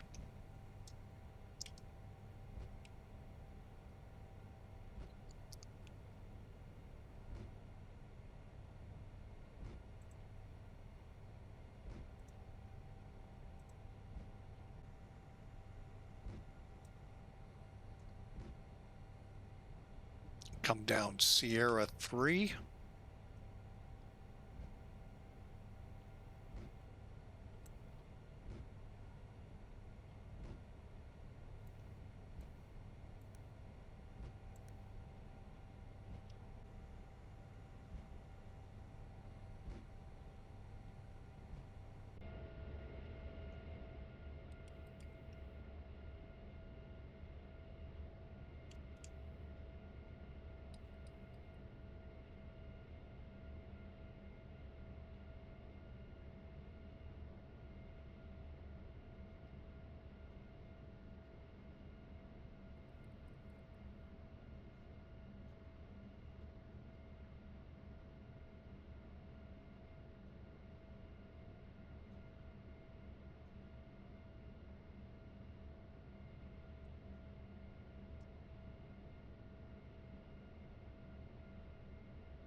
All right, I don't have any jetways there. Oh, there were some down that way. Oh well, we'll park down here.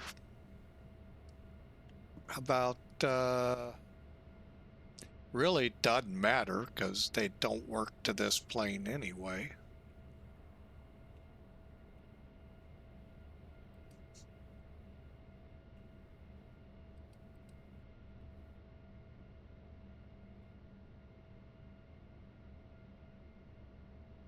So I am just gonna head straight down here since they don't work anyway.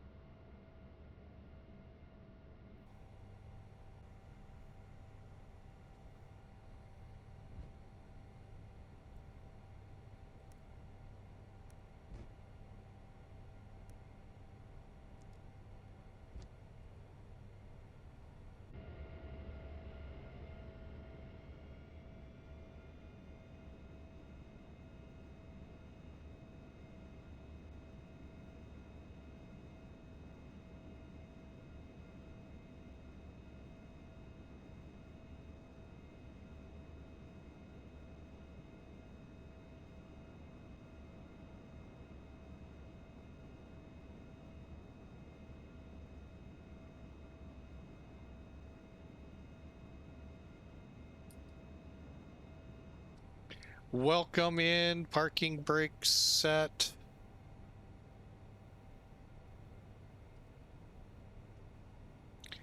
One thing I could have done was turn that off, turn that off. All right, now let's get in here.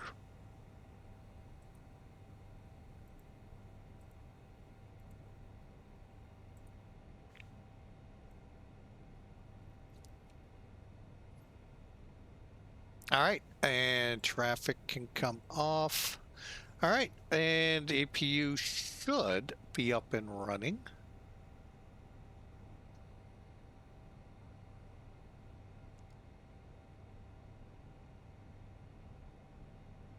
Okay.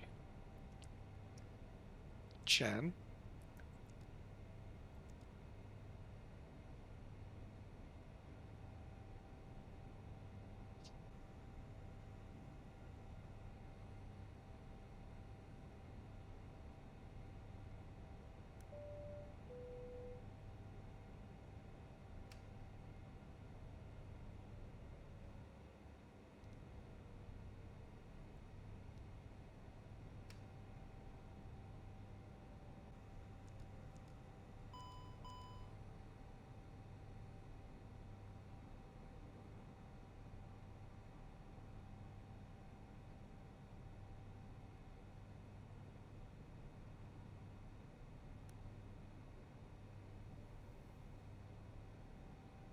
All right, that puts us in here. I'm not sure exactly where. Nope. Oh, that's because I turned the pressurization off down there. All right, well, we're here, folks. What a flight this was. Eventful like the first one.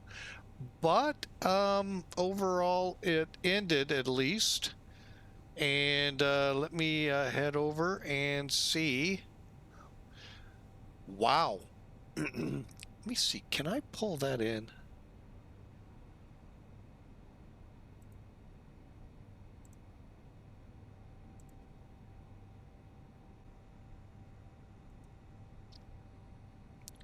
All right, here is Smart Cars 3. Some of us know this from VAs we fly with. Wow, that just didn't size in right, did it? Actually. There. 56 feet a minute. That is not what it said on the screen below. But anyway, I thought I'd show it to you. All right, let's look at, well, first off, view pirate pending, good. All right, make sure the engine's shut down.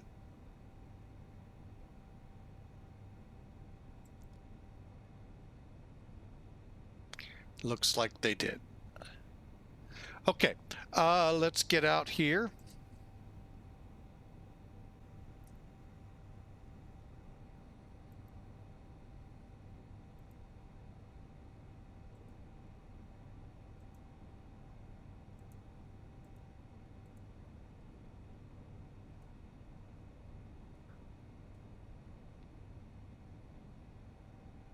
Okay, got that part. Now we're gonna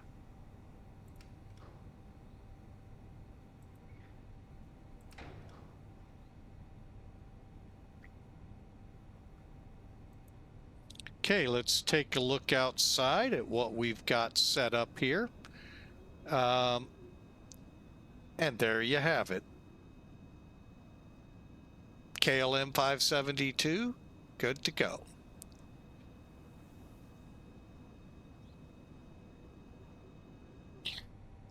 And what we'll do next over here, you really don't have to do, but I'm going to do it just because I think it might help. Unload.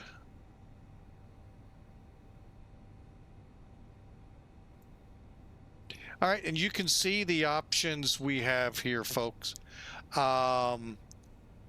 User guide, if you're on a long haul, there you go. Charts. I really have not had good luck with them. Options, you've seen that page. I try not to. And joystick actions.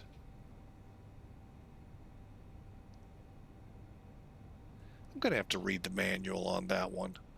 Anyway, hang on, let me get back. There we go.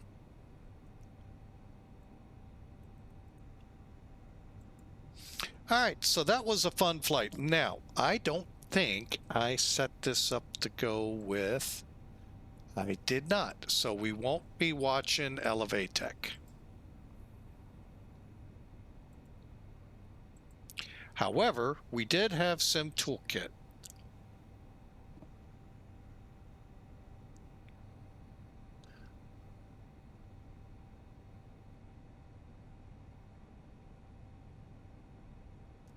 And Sim Toolkit, 335 feet a minute. I think mine was the close one on that. In chat said 335. Yeah, that's what I thought. Geez, we'll get that here in a second. But look at that storm cutting through. Wow. Anyway, here's Amsterdam. And then way down here is France and our little circle to get in. So it was a fun flight. Let's complete it.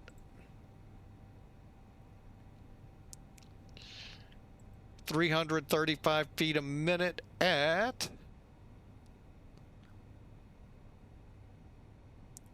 ...1.4 Gs. Not bad.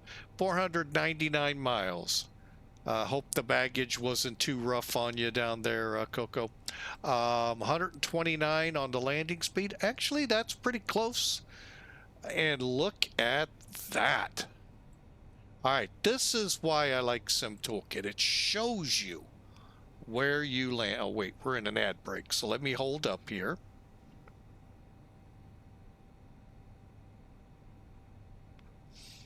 Give it that 20 seconds to go. But boy, this turned into a, I mean, as horrible as it started, where we didn't have ATC, delaying us even more on the takeoff and all, just couldn't.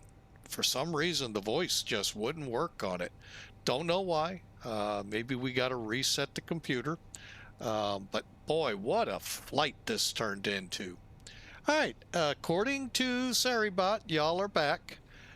So here's the numbers and why I like Sim Toolkit over Volanta. Hoping Elevatech, we're in alpha. I hope they take some suggestions I've given them to heart. There's a lot of stuff in Sim Toolkit that a lot of them don't have, and they probably say, well, we don't need that. Well, actually, you know, where are you going to fly out of Bordeaux to if you wanted to stay real world? I got flight schedules in Sim Toolkit. Not mine. Sim Toolkit gets.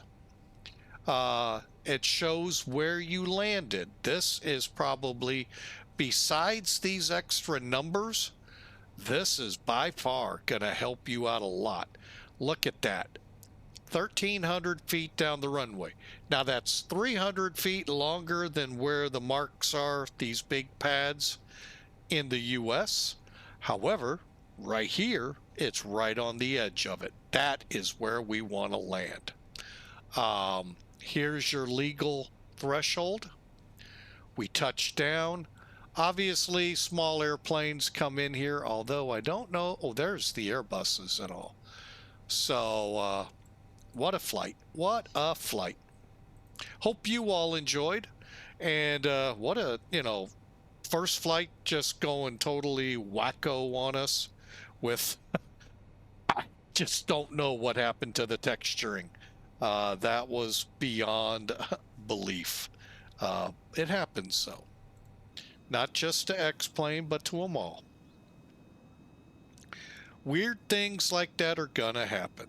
Hope y'all enjoyed. I'm gonna shut down, restart the computer, maybe, who knows, if time permits, maybe try that flight again, and see what's going on. I might even just do it in what was scheduled, the 727.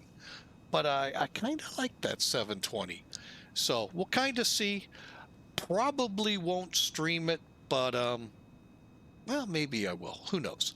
But you all have a wonderful night. I thank you so much for flying with Mike. God bless you all, and we will see you tomorrow. This time, I don't think I have it up. No, I don't. We'll be over in Hong Kong, flying over to Vietnam. Y'all have a great night. God bless you all. I'm going to look for someone to hand this off to. And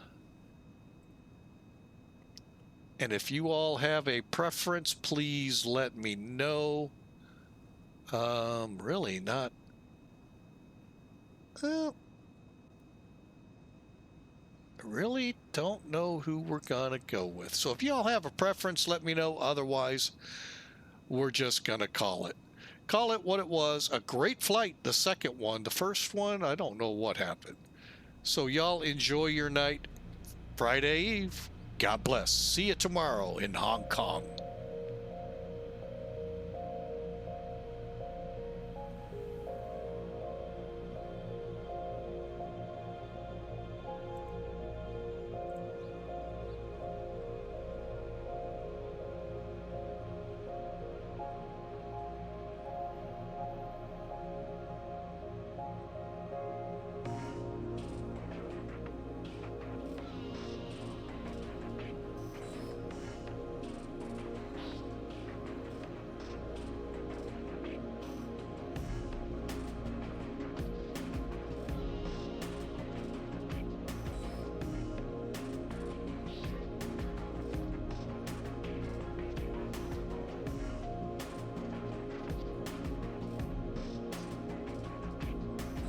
And Coco, sorry about that. For some stupid reason, I somehow banned you and I've got you back on.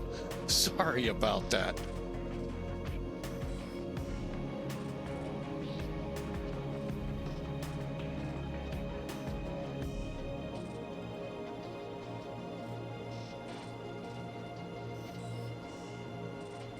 Take those buttons away from him. Maybe that'll help.